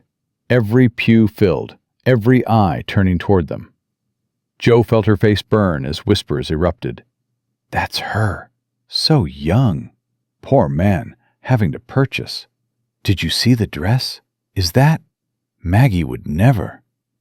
Will's hand found the small of Joe's back, steadying. They walked down the aisle together, while speculation followed them like smoke. They sat in what was clearly the Donovan pew, third from the front, right side. Ben immediately scooted as far from Joe as possible. Kate pressed against Will's other side. Rose plopped herself directly in Joe's lap. Mine, Rose announced to the woman behind them. My Joe. Several people chuckled. Joe wanted to die. Reverend Ashford began the service with a pointed sermon about charity and acceptance and not judging others. His eyes kept drifting to Joe. She kept hers fixed straight ahead, willing herself not to cry. After, the exodus was slow. Everyone wanted to welcome Joe, which mostly meant asking invasive questions disguised as friendliness. How are you finding ranch life, dear? Where exactly are you from? And your family? They didn't mind sending you so far away? How long did you and William court before the wedding? Must be quite an adjustment, taking on a ready-made family. Joe answered with gritted teeth politeness, until a new voice cut through the crowd. Well, well, so this is the famous mail-order bride. Joe turned to find a woman in her 60s, dressed in expensive black, surveying her with cold eyes. I'm sorry, Joe said carefully. Don't be coy, dear. Everyone knows what you are. The girl William purchased to replace my daughter. The crowd went silent. Will stepped forward. Mrs. Sullivan. Don't you Mrs. Sullivan me, William Donovan. You couldn't even wait 2 full years before replacing Margaret. 2 years! My baby's barely cold in her grave, and you've already moved on with this child. That's enough, Will said firmly. Is it? Is it enough that you've brought a stranger into my grandchildren's home? That you've put this girl in my Margaret's place like she never existed? Maggie's been gone 2.5 years, Will said, and I haven't replaced her. I hired help. Hired help? Mrs. Sullivan's voice rose. You married her, William. Put a ring on her finger, made her stepmother to my daughter's babies. Ben started crying. Kate pressed her face into Will's side. Rose clung to Joe, scared by the yelling. Joe felt something snap inside her. You're right, she said clearly, voice steady despite her shaking hands. I'm not Margaret. I could never be Margaret. From what I hear, she was perfect. Beautiful, loving, everything a wife and mother should be. And I'm just what desperation bought. A girl whose father sold her to save his land. A stranger in a house that will never be mine. Someone trying very hard not to drown in circumstances neither I nor your son-in-law chose. The crowd was silent now, listening. But those children, Joe continued, pointing to Ben and Kate and Rose. They need someone. They need clean clothes and hot meals and someone to check on them at night. They need stability and care and a chance to heal. And maybe I'm not the person you would have chosen for them. Maybe I'm not the person anyone would have chosen. But I'm here, and I'm trying. And if that makes me unworthy in your eyes, then so be it. But don't you dare stand here and tell me I'm replacing your daughter when every single day I live in her shadow. She was crying now, couldn't stop it. I wear her dresses. I cook in her kitchen. I sleep in her house. I see her face in her children's eyes. I hear her name every time someone tells me how much better she was at everything. I know I'm second choice. I know I'm second best. I know I will never, ever measure up. But I'm still here, still trying, still doing my damnedest to love children who hate me and honor a woman I never met and build something good out of something terrible. Her voice broke completely. So judge me all you want. Whisper about me. Call me names. I don't care anymore. But leave those children out of it. They've suffered enough. Dead silence. Then Rose's small voice. I don't hate you, Joe. I love you. Joe looked down at the little girl in her arms. Sweetheart. And you make me feel safe, like Mama used to, except different. Rose, you don't have to, but Ben was standing now too, face red, tears streaming. She's right, Grandma. We do need help. Papa can't do everything. And Joe, his voice cracked. Joe tries really hard, even when I'm mean to her. That counts for something. Will pulled both children close, his own eyes suspiciously bright. Mrs. Sullivan looked between them, her expression crumpling. Margaret should be here, she whispered. My baby should be here. I know, Will said gently. I wish she was too, every single day. But she's not, and we have to keep living. For the children. You know Maggie would want that. The old woman's face worked. Then she turned and walked away without another word. The crowd began to disperse, murmuring. Eleanor looked disappointed that the drama had resolved. Esther Cooper appeared at Joe's elbow. That took guts, she said approvingly. You might just make it after all. Joe couldn't respond. She was shaking too hard. Will guided them to the wagon in silence. Once they were away from the church, heading home, he finally spoke. I'm sorry. I should have warned you she might come. I should have... It's fine. It's not fine. She had no right. She had every right. I'm wearing her daughter's dresses, Will. Living in her daughter's house. Of course she's angry. That doesn't excuse... Can we just go home? Joe's voice cracked. Please, I just want to go home. The word slipped out before she could stop it. Home. Not the house. Not the ranch. Home. Will's hands tightened on the reins, but he didn't comment. They rode in silence. Behind them, the children were quiet too. Processing. Healing. Hurting.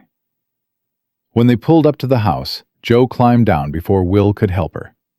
She went straight inside, straight upstairs, straight to her room. She didn't cry. She was done crying. Instead, she sat on the bed and tried to remember who Josephine Hartwell had been before she became Joe Donovan. Tried to find that girl somewhere in the wreckage of the past week. She couldn't. That girl was gone. Sold. Traded. Lost. In her place was someone harder, sharper. Someone who could stand in front of a hostile crowd and defend herself. Someone who wore dead women's dresses and mothered grieving children and survived each day through sheer, stubborn will. She didn't know if she liked this new version of herself, but at least she was still standing. A knock on her door pulled Joe from her thoughts. She didn't answer, but the door opened anyway. Will stood there, still in his Sunday clothes, looking like he'd aged 10 years in the past hour. Can I come in? It's your house. It's your room. He stayed in the doorway, waiting for permission. Joe nodded. Will entered slowly, closed the door behind him, then seemed unsure what to do with himself. He settled on leaning against the dresser, hands shoved in his pockets. That was what happened at church. I'm sorry. You've said that already. I'll keep saying it until you believe me. Believing you won't change anything. Joe looked at him directly. Your mother-in-law hates me. The whole town thinks I'm a gold digger, or worse. Your children are traumatized. And I just stood in front of everyone and admitted I'm second best at everything. So forgive me if another apology doesn't fix it. You're not second best. Will, please, don't. I mean it. He pushed off the dresser, moved closer. What you did today, standing up for yourself, for the children. Maggie never could have done that.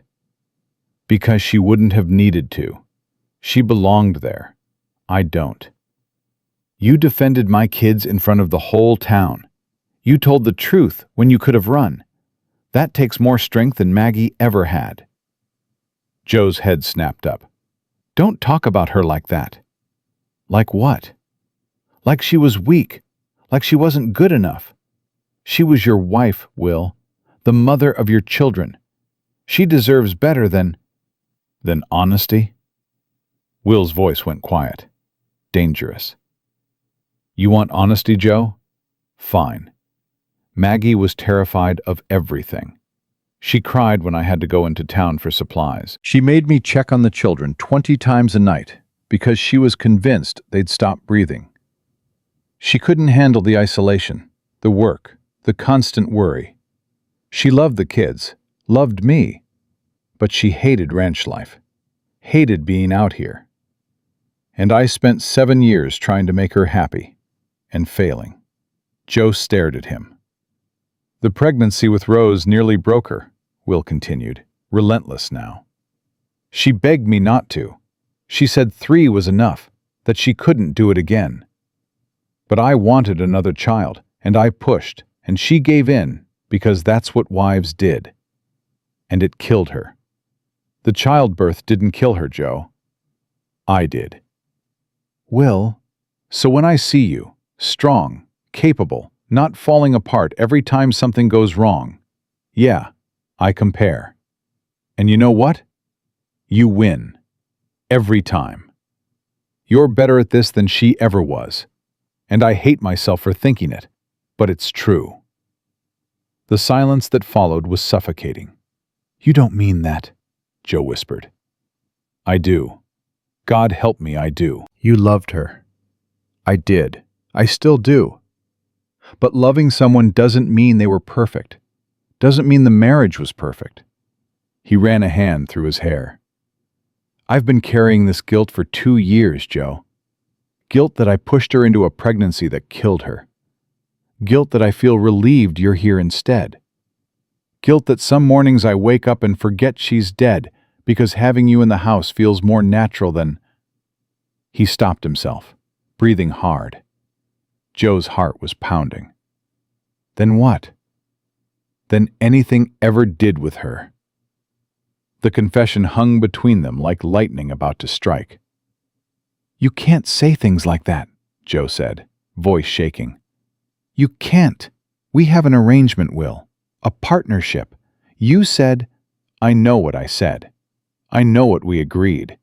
But it's been a week, and I already can't imagine this house without you in it. Can't imagine making decisions without asking what you think first. Can't imagine...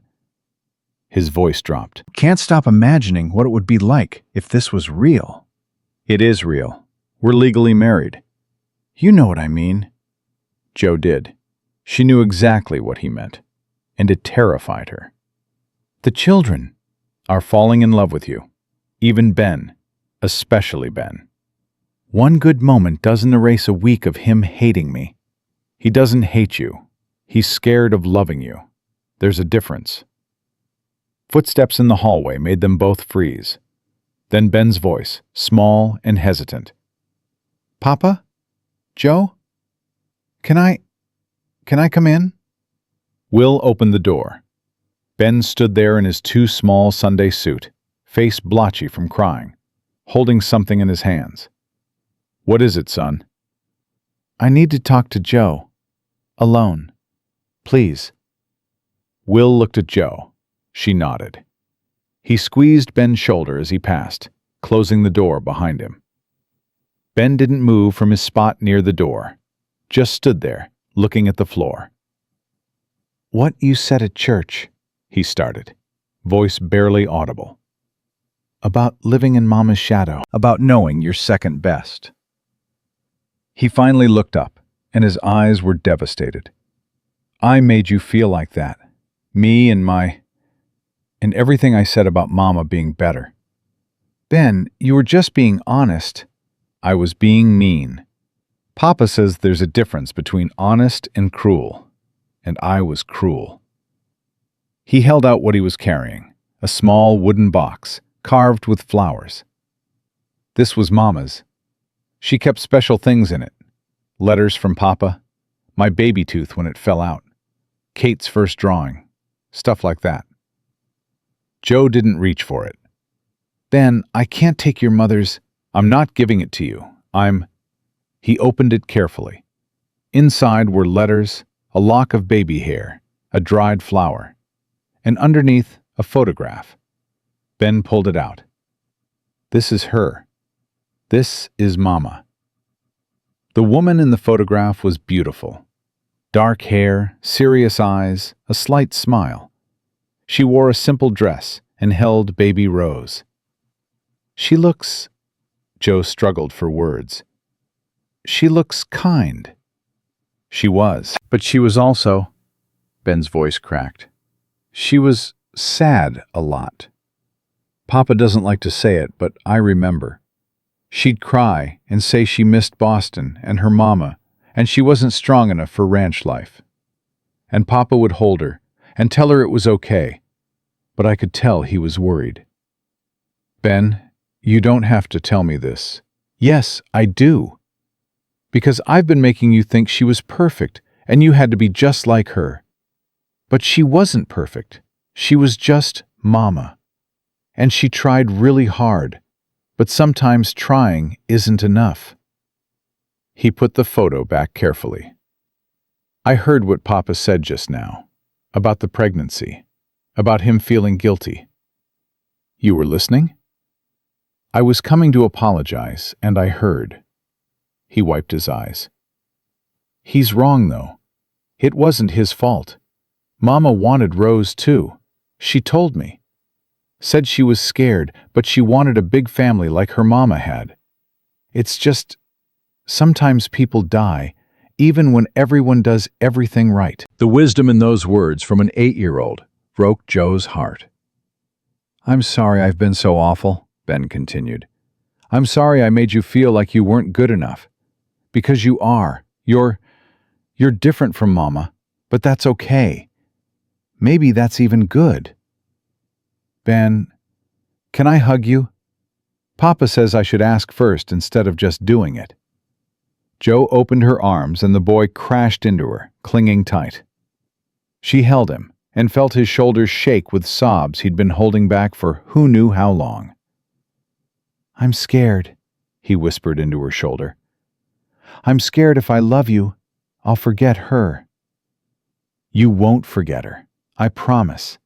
Love doesn't work like that. How do you know?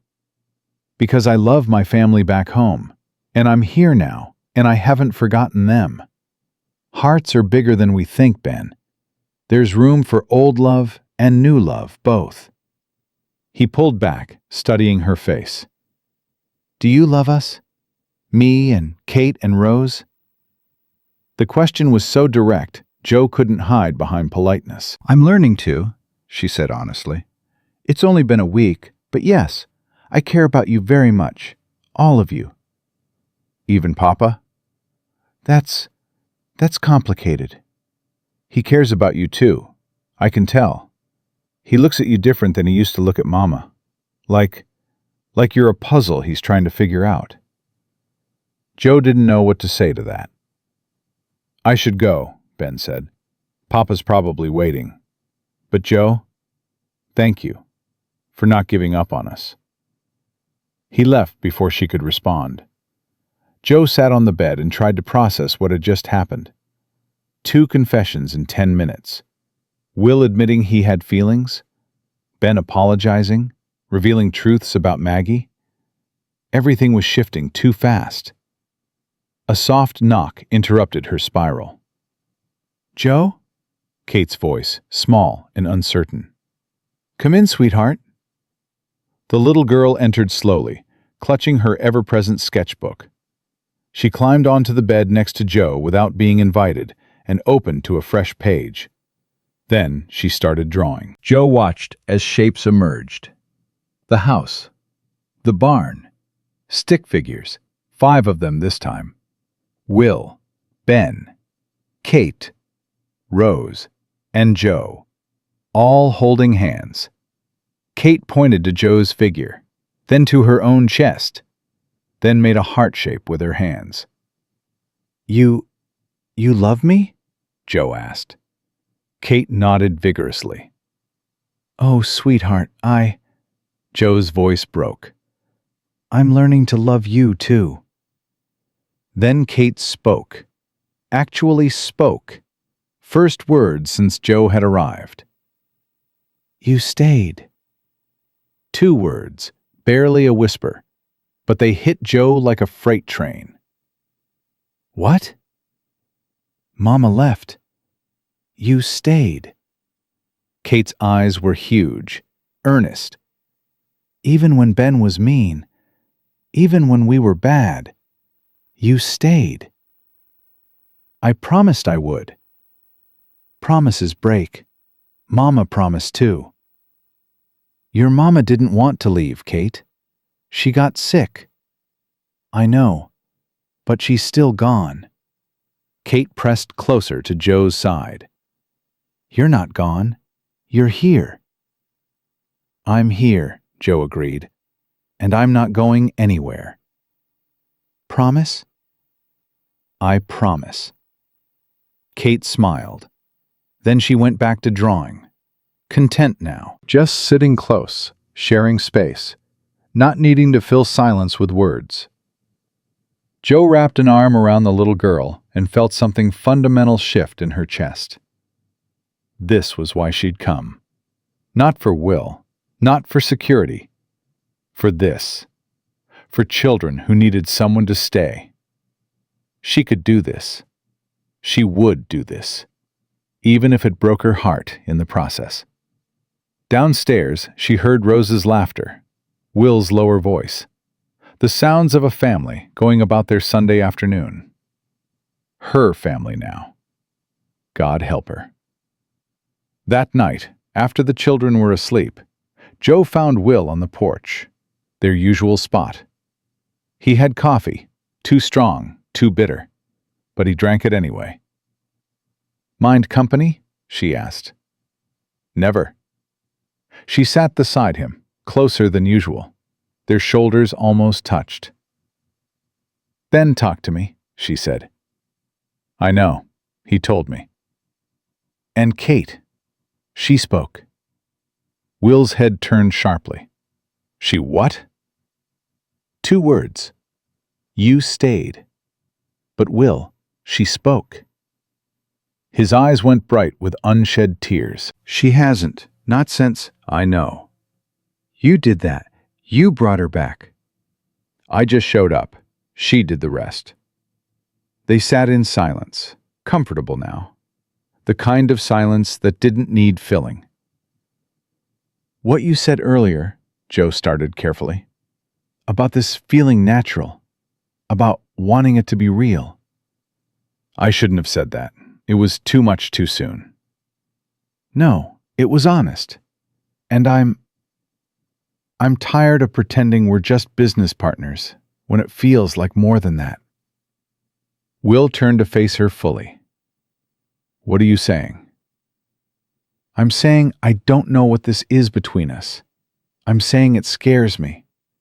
I'm saying I married you because I had to, but somewhere in the past week, it started feeling like I wanted to. She forced herself to meet his eyes. And that terrifies me, Will. Because what if I'm just desperate?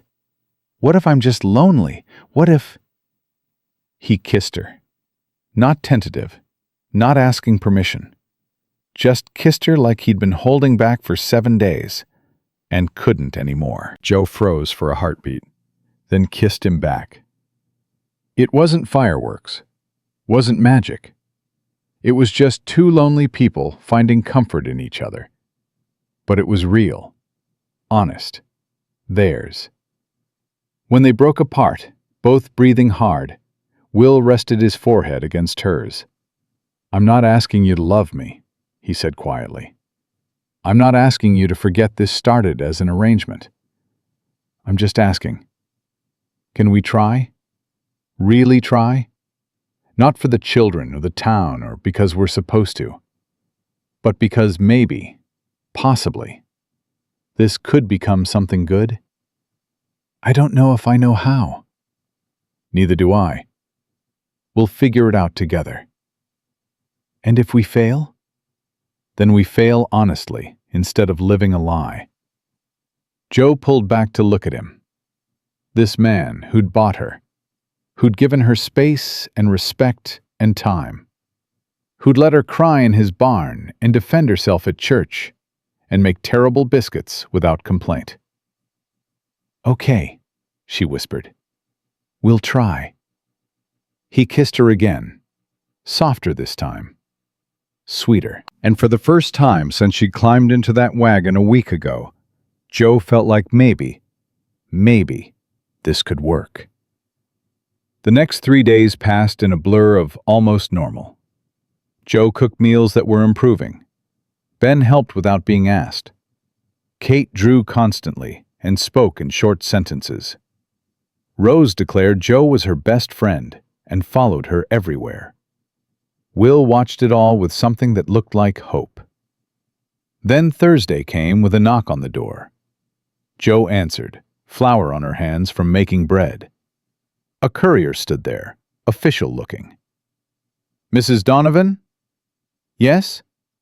Papers for Mr. William Donovan. Legal matter. Needs his signature. Ice flooded Joe's veins. What kind of legal matter? Can't say, ma'am. Just delivering. Will appeared behind her, took the papers.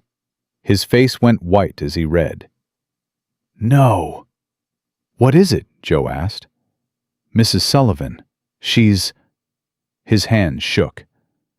She's petitioning for custody of the children. Says I'm unfit, that marrying you so quickly proves I'm not thinking clearly, that the children would be better off in Boston with her. The world tilted. She can't, Joe started. She can. She's their grandmother. She has money, connections. And I just gave her ammunition by, he looked at Joe, by marrying a stranger barely out of childhood to help with my kids. What judge wouldn't question that? We'll fight it. With what? I'm a widower who purchased a teenage bride. She's a respectable Boston widow, offering stability and society. He crumpled the papers. I'm going to lose them, Joe. I'm going to lose my children. No, you're not. We won't let her. How? How do we stop her? Joe didn't have an answer. Ben appeared at the top of the stairs. His face said he'd heard everything. She wants to take us away? His voice was small, broken. To Boston? Ben, I'll fix this. You promised. Ben's face crumpled. You promised nobody else would leave. You promised. He ran. Out the back door, into the summer heat. Will started after him, but Joe caught his arm. Let me. Joe, trust me, please. She found Ben in the barn, their safe place. He was curled up in the same spot where she'd cried that first night, sobbing so hard he could barely breathe. Joe sat down next to him and pulled him into her lap. He fought for a moment, then collapsed against her. I can't go to Boston, he choked out. I can't leave Papa. I can't leave you. I can't. You're not going anywhere. But the papers are just papers. They can't take you without a fight. And Ben? We're going to fight. How? Grandma has money and we have the truth. We have a family that loves you. We have... Joe stopped, thought. We have me. Ben pulled back to look at her. What? Your grandmother thinks I'm just hired help. a desperate girl who run at the first sign of trouble. So we prove her wrong. How? Joe's mind raced, then clicked. She thinks this marriage is fake. That your father and I don't really care about each other. So we show everyone that it's real. Is it real? Joe thought about Will's kiss, about choosing to try, about 7 days that felt like a lifetime. It's becoming real, she said honestly, and that's enough. She carried Ben back to the house, set him down gently in the kitchen where Will was pacing. We need to go to town, Joe said, right now. What? Why? Because we're going to see Reverend Ashford. We're going to tell him everything, the arrangement, the money, all of it. And then we're going to ask him to testify that, despite how this started, we're building a real marriage, a real family. Joe, he's not going to. He will if we're honest. If we show him the children are thriving. If we prove that love can grow even from desperate circumstances. She turned to Will. You said we'd try, so let's try. Publicly. Loudly. So loudly that Mrs. Sullivan can't ignore it. Will stared at her. Then slowly, a smile spread across his face. You're brilliant. I'm desperate. There's a difference. No. You're fighting for my children. Our children. That's not desperation. That's... He pulled her close, kissed her forehead. That's love, Joe. Even if you don't see it yet. They loaded the children into the wagon within 20 minutes. The ride to town was tense, silent. But halfway there, Rose crawled into Joe's lap. Is Grandma taking us away? Not if we can help it, sweetheart. Good, 'cause I want to stay with you. And you will, I promise. You keep promising stuff, Rose observed. You must really mean it. I do. I really, really do. Reverend Ashford was in his office when they arrived. Eleanor was there too, of course, looking delighted by the drama. William, Joe, how unexpected. Is something... We need to talk, Will said, about my mother-in-law's petition, about my marriage, about everything. The Reverend's eyebrows rose. I see. Well, come in. Eleanor, perhaps you could watch the children. The children stay, Joe said firmly. This concerns them. They should hear it. They crammed into the small office. The Reverend settled behind his desk, steepling his fingers. Now then, what's this about? Will took a breath, then told the truth. All of it. The debt, the arrangement, the $2,000, Joe's father selling her, the marriage certificate signed before they'd even met properly. Eleanor's eyes got wider and wider. The Reverend's expression remained neutral. So you see, Will finished, Mrs. Sullivan is right.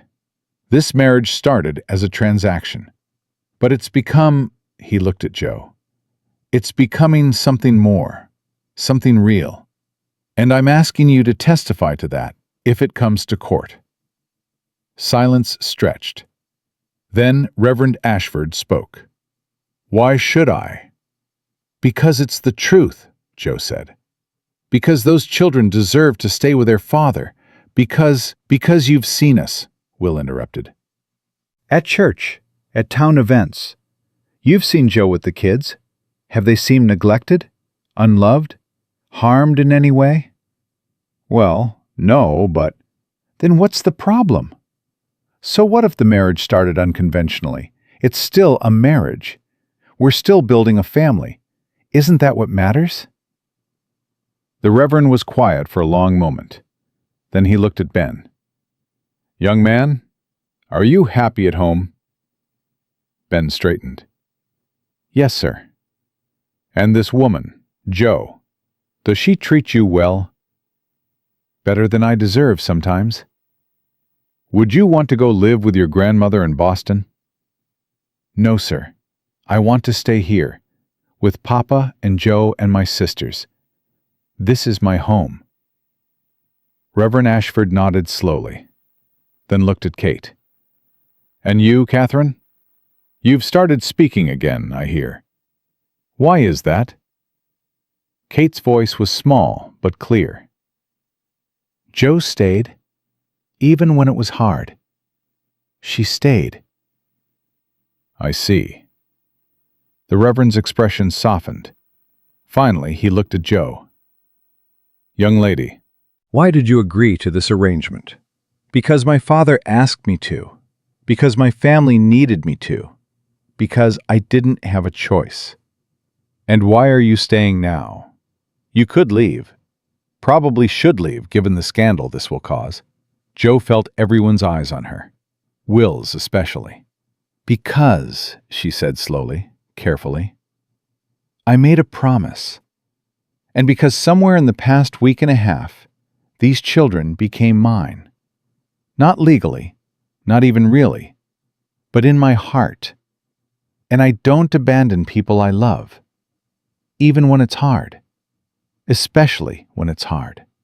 Will's hand found hers, squeezed. Reverend Ashford sat back in his chair.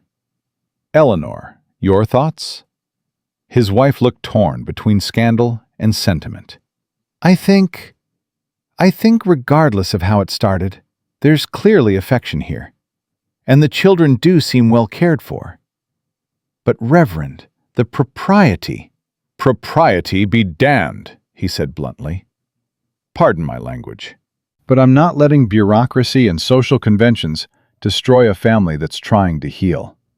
He stood. I'll testify.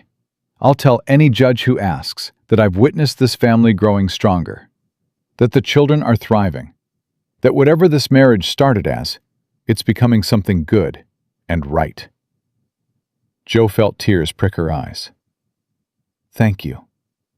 Don't thank me yet. Mrs. Sullivan has considerable resources. This won't be easy.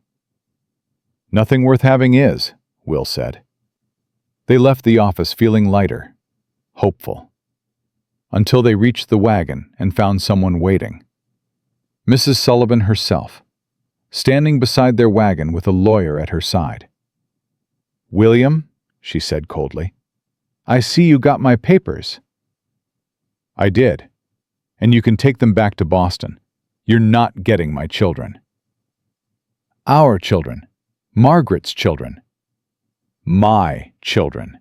Will's voice was steel. And they're staying with me. With you and this child bride?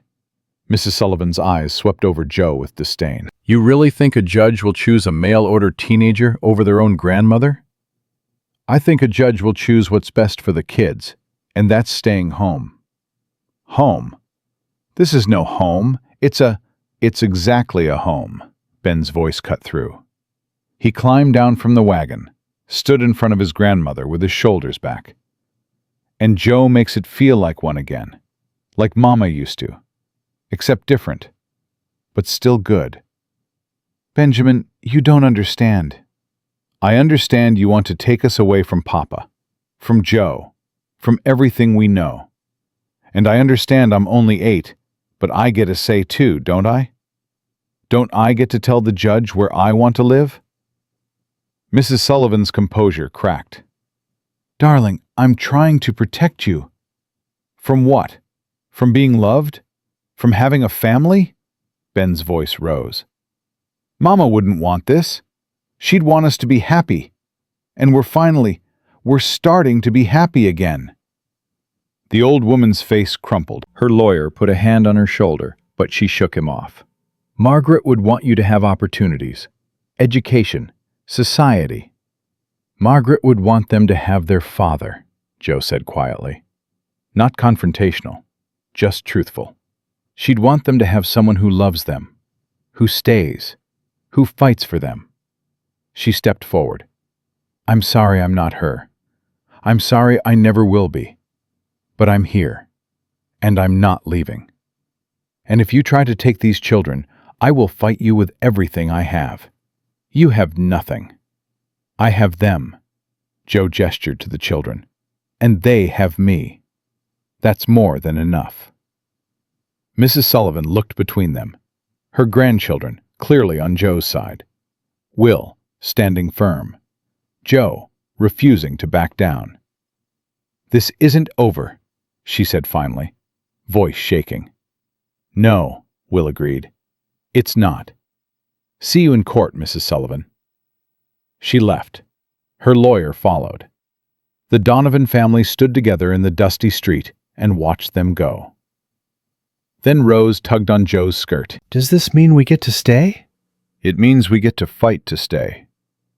Oh. Can we win? Joe looked at Will. He looked back at her, and in his eyes she saw determination, hope, something that looked an awful lot like love. Yeah, Joe said. yeah, I think we can. Because for the first time since she'd signed those papers in her father's study, Joe Donovan wasn't just surviving. She was fighting. And she was going to win. The week leading up to the hearing passed in a haze of preparation and dread. Will hired a lawyer from Helena, a young man named Thomas Crawford, who cost money they didn't have but seemed competent. He interviewed everyone, took notes, built their case piece by piece.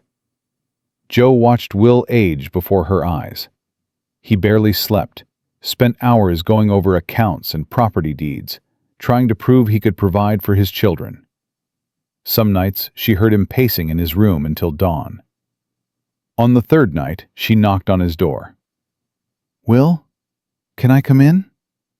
Silence. Then, "Yeah." She found him at his desk, papers spread everywhere, head in his hands. You need to sleep. "Can't. There's too much to do. If I miss something, if Crawford doesn't have what he needs, Then we'll deal with it. but destroying yourself won't help anyone." Joe moved closer. When's the last time you ate? "I don't remember." That's what I thought. She took his hand, pulled him to standing. Come on, I made soup. "You're going to eat it." Joe, "Not a suggestion." Downstairs, she ladled soup into a bowl and forced him to sit. He ate mechanically, not tasting anything. Joe sat across from him and waited. I can't lose them, he said finally, voice breaking. "They're all I have left of her. All I have left of everything good in my life." You won't lose them. "You don't know that. I know you're a good father. I know those children love you. I know we're going to walk into that courtroom and tell the truth, and the truth is going to be enough." "And if it's not?" Joe reached across the table, took his hand. "Then we fight harder. We appeal. We do whatever it takes. But Will, you can't give up before we've even started." His eyes met hers, red-rimmed, desperate. "Why are you doing this?" Doing what? "Fighting for them, for me. You barely know us. You could walk away right now, go back to your family, start over. But you're here. Why?" Joe thought about the answer, the real answer. "Because I promised I'd stay. And because—" She stopped, started again. "Because somewhere in the past 2 weeks, this stopped being about obligation. These kids, your kids, they need me. And I need them. I need to matter to someone, to be chosen, even if I wasn't chosen at first. Does that make sense?" "Perfect sense." "And you," her voice dropped, "you make me feel like maybe I'm not just second best. Like maybe being different from Maggie isn't failing. It's just being me." Will stood, pulled her up with him. His hands cupped her face, thumbs brushing her cheekbones. "You're not second best, Joe. You're everything I didn't know I needed.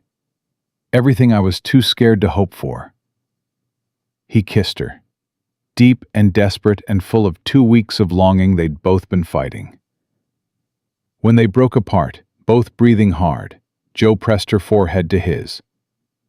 "We're going to win," she whispered. "We have to." "And after? After we win?" "After, we figure out what this is. What we are. Together." "Promise?" "I promise." The morning of the hearing arrived too fast. Jo dressed in her best dress, the green one Will had complimented. She braided her hair carefully, pinned it up, tried to look older than 19, more capable, more like a real mother. Downstairs, the children were subdued. Even Rose was quiet, sensing the tension. "Do we have to go?" Ben asked. "To the courthouse?" "Crawford thinks it's best," Will said. "Show the judge you're well cared for. Happy." "I don't feel happy." "I know, son, but we're going to pretend really hard, all right? For your sisters." The courthouse in Silver Creek was small but imposing. Inside, people milled. Mrs. Sullivan and her lawyer looking confident. Reverend Ashford waiting to testify. Esther Cooper surprisingly present. And, to Joe's shock, Dr. Samuel Hart. "Dr. Hart?" Will approached the older man. "I didn't know you were coming." "Mrs. Cooper sent for me. Said you might need someone to testify about Margaret's medical history. About the pregnancy." His weathered face was kind. "I have records, William. Everything documented. If Mrs. Sullivan tries to claim you were negligent or reckless, I can refute it." "Thank you. Thank you." The courtroom was cramped. Judge Morrison presided, a stern man in his 60s with no-nonsense eyes. He called the proceedings to order with a sharp gavel strike. Mrs. Sullivan's lawyer went first. He painted a picture of Will as desperate and foolish, a man so overwhelmed he'd purchased a teenage bride instead of properly grieving. A rancher who worked long hours, leaving children unsupervised. A widower who'd replaced his sainted wife before her grave marker had weathered. And this girl, Josephine Hartwell, she's barely 19 years old. No training in childcare. No experience managing a household. Purchased for $2,000 forgive me, like livestock. Is this the environment in which 3 grieving children should be raised? Jo felt every eye in the room turn to her. She kept her spine straight, chin up. Then it was Crawford's turn. He called Reverend Ashford first. "Reverend, you've observed the Donovan family. What's your assessment?" "I've seen improvement," Ashford said carefully. "The children seem happier, better cared for. Young Mrs. Donovan has brought stability to that household." "But the marriage itself, the circumstances, doesn't that concern you?"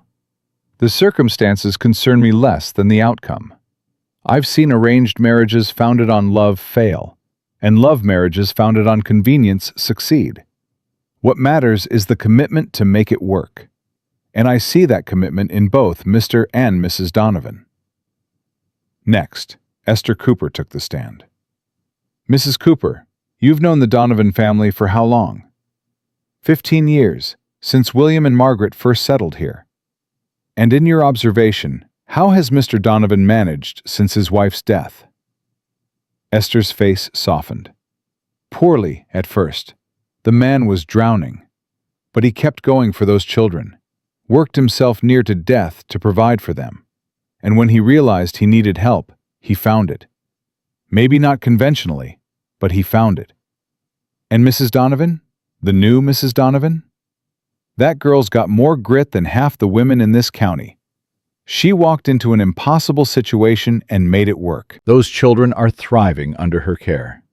Anyone with eyes can see it." Mrs. Sullivan's lawyer stood. "But isn't it true that Mrs. Donovan has no formal training? That she's essentially learning on the job?" "Formal training?" Esther laughed. "There's no formal training for motherhood. You learn by doing. And Jo's a fast learner." "She's 19. I was 16 when I had my first. Age doesn't determine capability. Heart does. And that girl's got heart." The lawyer dismissed her, looking frustrated. Then Dr. Hart took the stand. Joe held her breath. "Dr. Hart, you attended Mrs. Margaret Donovan during her final pregnancy. Can you describe her medical condition?" Margaret was exhausted. 3 pregnancies in 6 years had taken a toll. I advised against another pregnancy, but she insisted. Said she wanted a large family. Did Mr. Donovan pressure her? No, if anything, he was hesitant. But Margaret was determined. The pregnancy itself was difficult. Breech baby, 2 days of labor. I did everything medically possible. But childbirth fever, once it sets in, there's little we can do. Could Mr. Donovan have prevented her death? Absolutely not. Margaret made her own choice. She knew the risks. She chose to proceed anyway because she wanted that baby. Her death was tragic, but not anyone's fault. Mrs. Sullivan's face crumpled in the gallery. Her lawyer leaned over, whispered something. She shook her head. Crawford called Ben next. The 8-year-old walked to the stand with shoulders back, trying to be brave. The judge softened slightly. "Son, I'm going to ask you some questions. You just answer honestly, all right?" "Yes, sir." "Do you like living with your father?" "Yes, sir, very much." "And this woman, Mrs. Donovan, how does she treat you?" Ben's eyes found Joe in the crowd. "She's kind. She teaches us and cooks for us and—" His voice cracked. "She stayed even when I was mean to her, even when I said terrible things. She stayed." "Would you want to live with your grandmother in Boston?" "No, sir. I love Grandma, but Montana's my home. Papa's here. Joe's here. My sisters. Everything I know." "What if the judge decided you had to go?" Ben's face set in stubborn lines. "Then I'd run away. I'd find a way back. Because this is where I belong." The judge's eyebrows rose, but he didn't comment. "Thank you, son. You can step down." Kate went next. She was so small, the bailiff had to lift her into the witness chair. "Catherine, do you like Mrs. Donovan?" Kate nodded vigorously. "Can you tell me why?" Silence. Then, in her small, clear voice, "She makes Papa smile again. And she reads to us. And she doesn't leave even when things are hard. Mama left. Mama didn't want to, but she did. Joe won't leave. She promised." "How do you know she'll keep that promise?" "Because she already did. Lots of times." Mrs. Sullivan was crying now, openly. Her lawyer looked concerned. Finally, Crawford called Joe. She walked to the stand on shaking legs, placed her hand on the Bible, swore to tell the truth. "Mrs. Donovan, why did you agree to marry Mr. Donovan?" "Because my father asked me to. Because my family needed the money. Because I didn't have a choice." "And why are you still here?" Joe looked at Will, at the children, at the family she'd somehow stumbled into. "Because I chose to be. Every day I wake up and choose to stay, choose to love those children, choose to build a life with a man I barely knew 2 weeks ago, but am learning to—" She stopped, started again. "I'm here because this is where I belong now. Not because anyone forced me. Because I want to be." The opposition claims you're too young, too inexperienced. I am young, and yes, I've made mistakes. Burned dinners and messed up laundry and 1,000 other things. But I'm learning, and those children, they're teaching me as much as I'm teaching them. We're growing together. Isn't that what family is? Do you love them? The question was direct, unavoidable. "Yes," Joe said simply. "I love them. All of them." "Including Mr. Donovan?"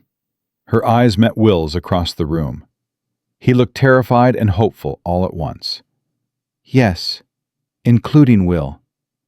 Maybe not the way his first wife did, but in my own way. And it's real." Crawford smiled. No further questions.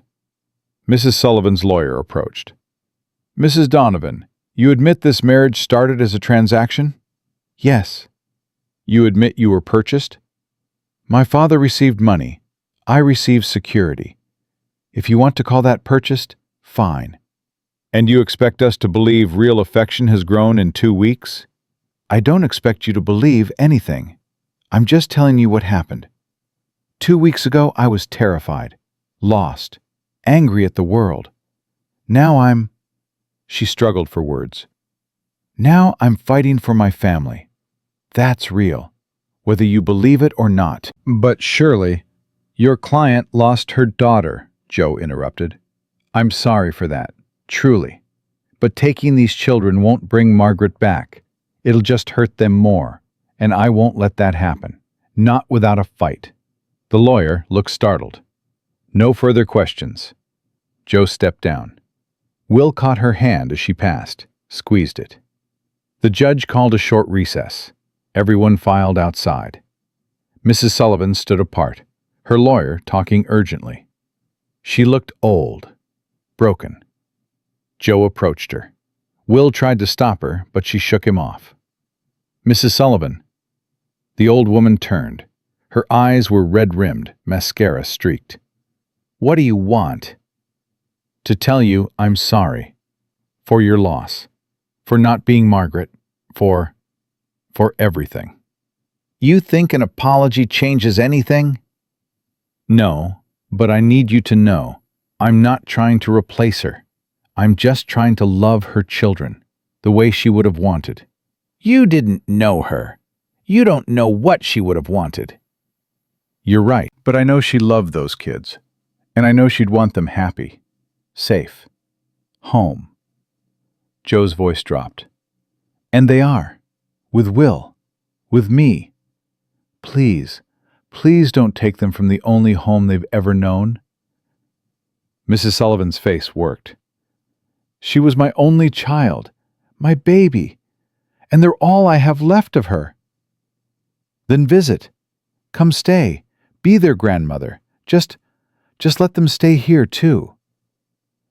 "You'd allow that? After what I've tried to do?" "For the children? Yes. They need you, Mrs. Sullivan. But they need their father more. And I think maybe you need them more than you need to win this fight." The old woman stared at her for a long moment. Then something in her expression shifted. "You really do love them?" "With everything I have." "Margaret would have—" Her voice broke. "She would have liked you, I think. You're stronger than she was. Braver."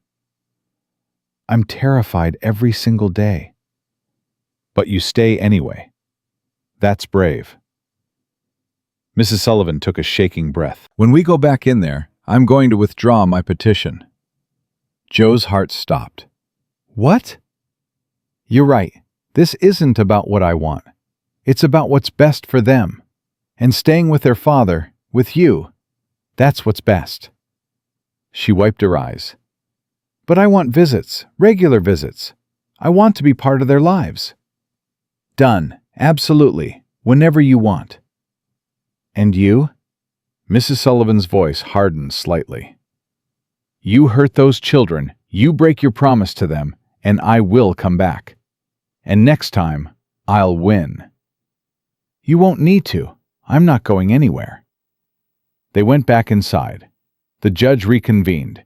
Mrs. Sullivan's lawyer stood. "Your Honor, my client wishes to withdraw her petition for custody." Gasps echoed through the courtroom. Judge Morrison's eyebrows rose. "Mrs. Sullivan, is this true?" The old woman stood. "It is, Your Honor. I've been blinded by grief, by the need to hold on to something of my daughter. But these children belong with their father." She looked at Joe. "With their family." "You're certain?" I am." The judge nodded slowly. "Then this case is dismissed. Mr. Donovan, your children remain in your custody. He banged his gavel. We're adjourned. Chaos erupted. Will grabbed Jo, pulled her into his arms, held her so tight she couldn't breathe.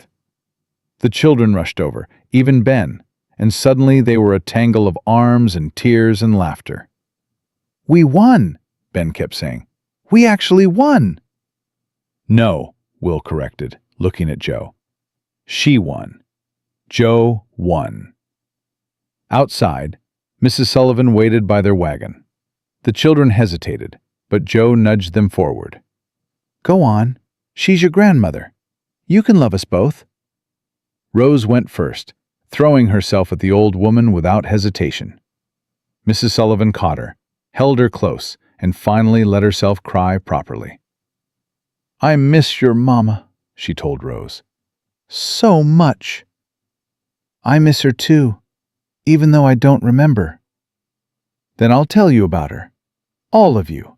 I'll tell you stories so you never forget. But we still live here? Ben asked. With Papa and Jo? Yes, you live here. But I'll visit. And maybe sometimes you can visit me. In Boston, when you're older. "I'd like that," Ben said carefully. "If Jo comes too." Mrs. Sullivan's eyes met Jo's over the children's heads. She's welcome. Always. The ride home was jubilant. The children chattered non-stop, relief making them giddy. Luke met them at the ranch with congratulations. Esther had somehow beaten them there and was already starting supper. "Figured you'd be too exhausted to cook," she said, "and too happy to care what you're eating." That night, after the children were finally asleep and Esther had gone home and the house was quiet, Will found Jo on the porch. Their spot. "Hey." "Hey." He sat beside her, pulled her close. She rested her head on his shoulder. 2 weeks, he said.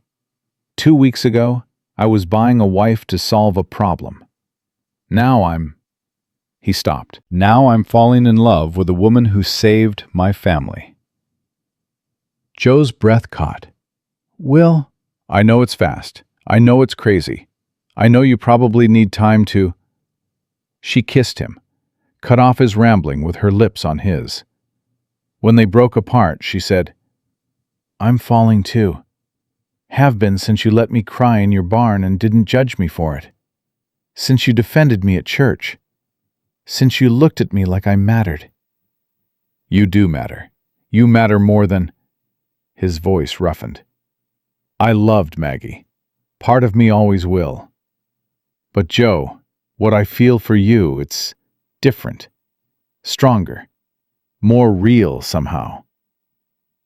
"Because we chose it. We're choosing it every day." "Yeah, exactly." They sat in comfortable silence. Then Will stood, offered his hand.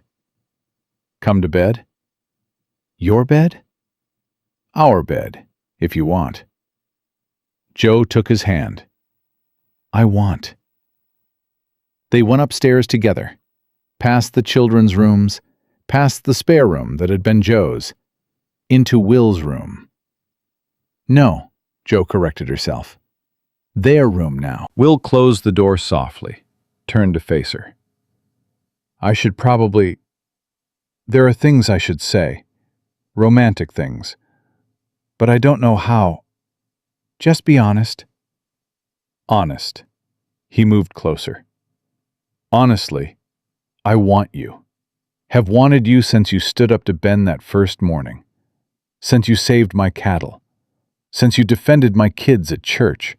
You're magnificent, Jo. And I can't believe you're mine." "I can't believe you're mine either." They came together in the middle of the room, kissing slowly now, deliberately, taking time. What followed was tender and awkward and perfect. Will was careful, patient, making sure Jo was comfortable every step of the way. It wasn't the explosive passion of novels. It was better, real, honest. Two people learning each other, choosing each other. After, lying tangled together, Jo felt something settle in her chest. Home. This was home. "What are you thinking?" Will asked, fingers tracing lazy patterns on her shoulder. "That 2 weeks ago, I thought my life was over. Now it feels like it's just beginning. Good beginning or terrifying beginning?" "Both. Definitely both." He laughed, pulled her closer. "I'll take it." 3 months passed in a blur of normalcy. Jo's cooking improved dramatically. Ben taught her how to ride properly. Kate drew constantly and talked more each day. Rose declared Jo was her real mama now, which made Jo cry happy tears. Mrs. Sullivan visited twice, staying a week each time. It was awkward at first, but gradually softened into something like family. She told stories about Maggie, real stories, not sanitized ones.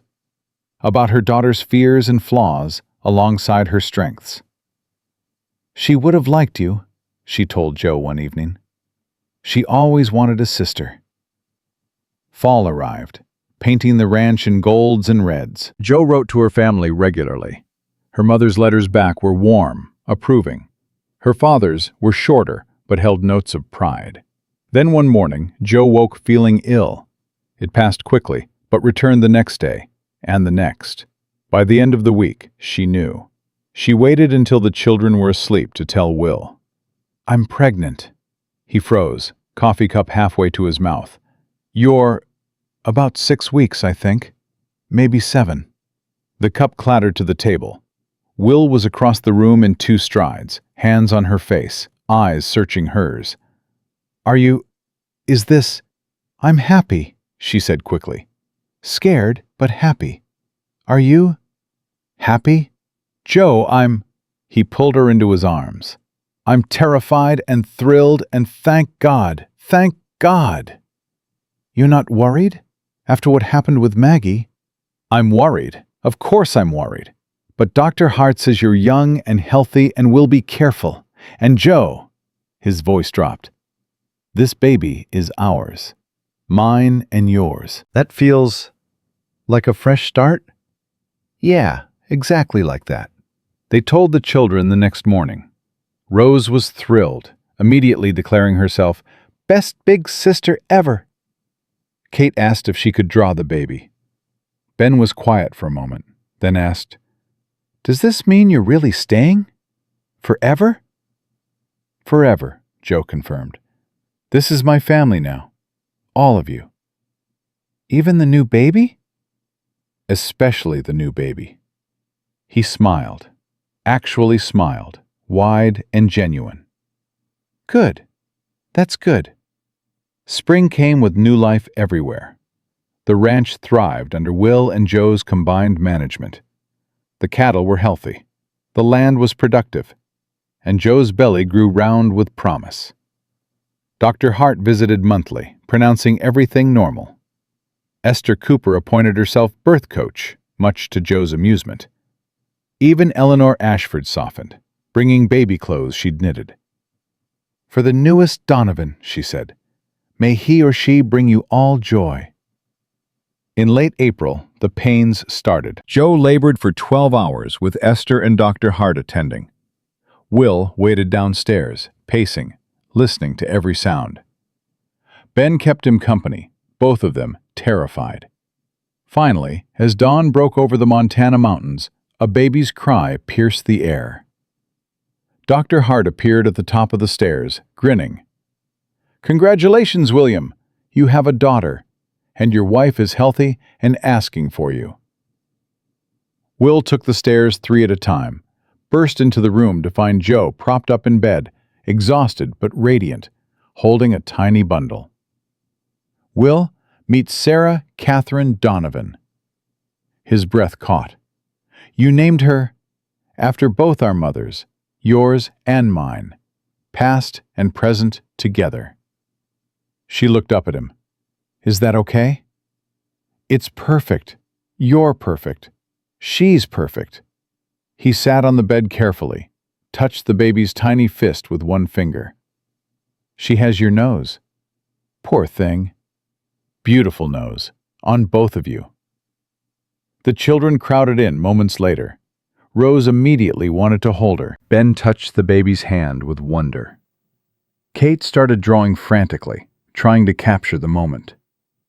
Mrs. Sullivan arrived 2 days later, having traveled as soon as she got the telegram. She held baby Sarah and cried. "Margaret would have loved this," she said. "Love seeing her babies become siblings to a new baby. Love seeing William happy again." She looked at Joe. "Thank you for giving him that, for giving all of us that. Thank you for letting me." That summer, the whole town gathered for baby Sarah's christening. Reverend Ashford presided, Eleanor played piano, and half of Silver Creek County showed up to celebrate.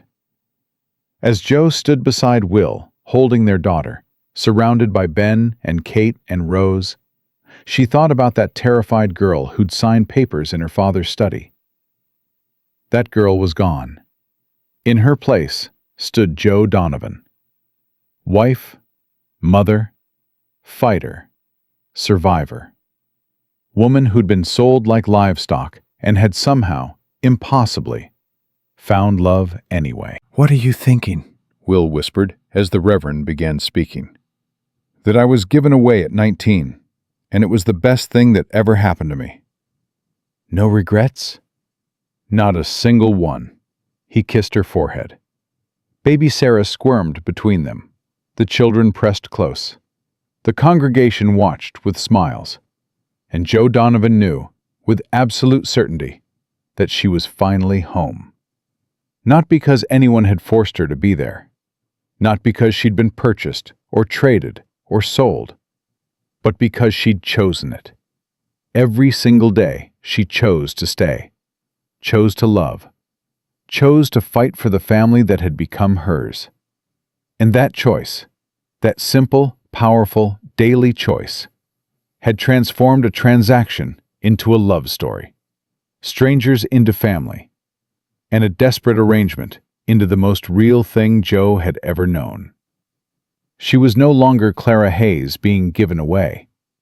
She was Josephine Donovan, standing exactly where she belonged.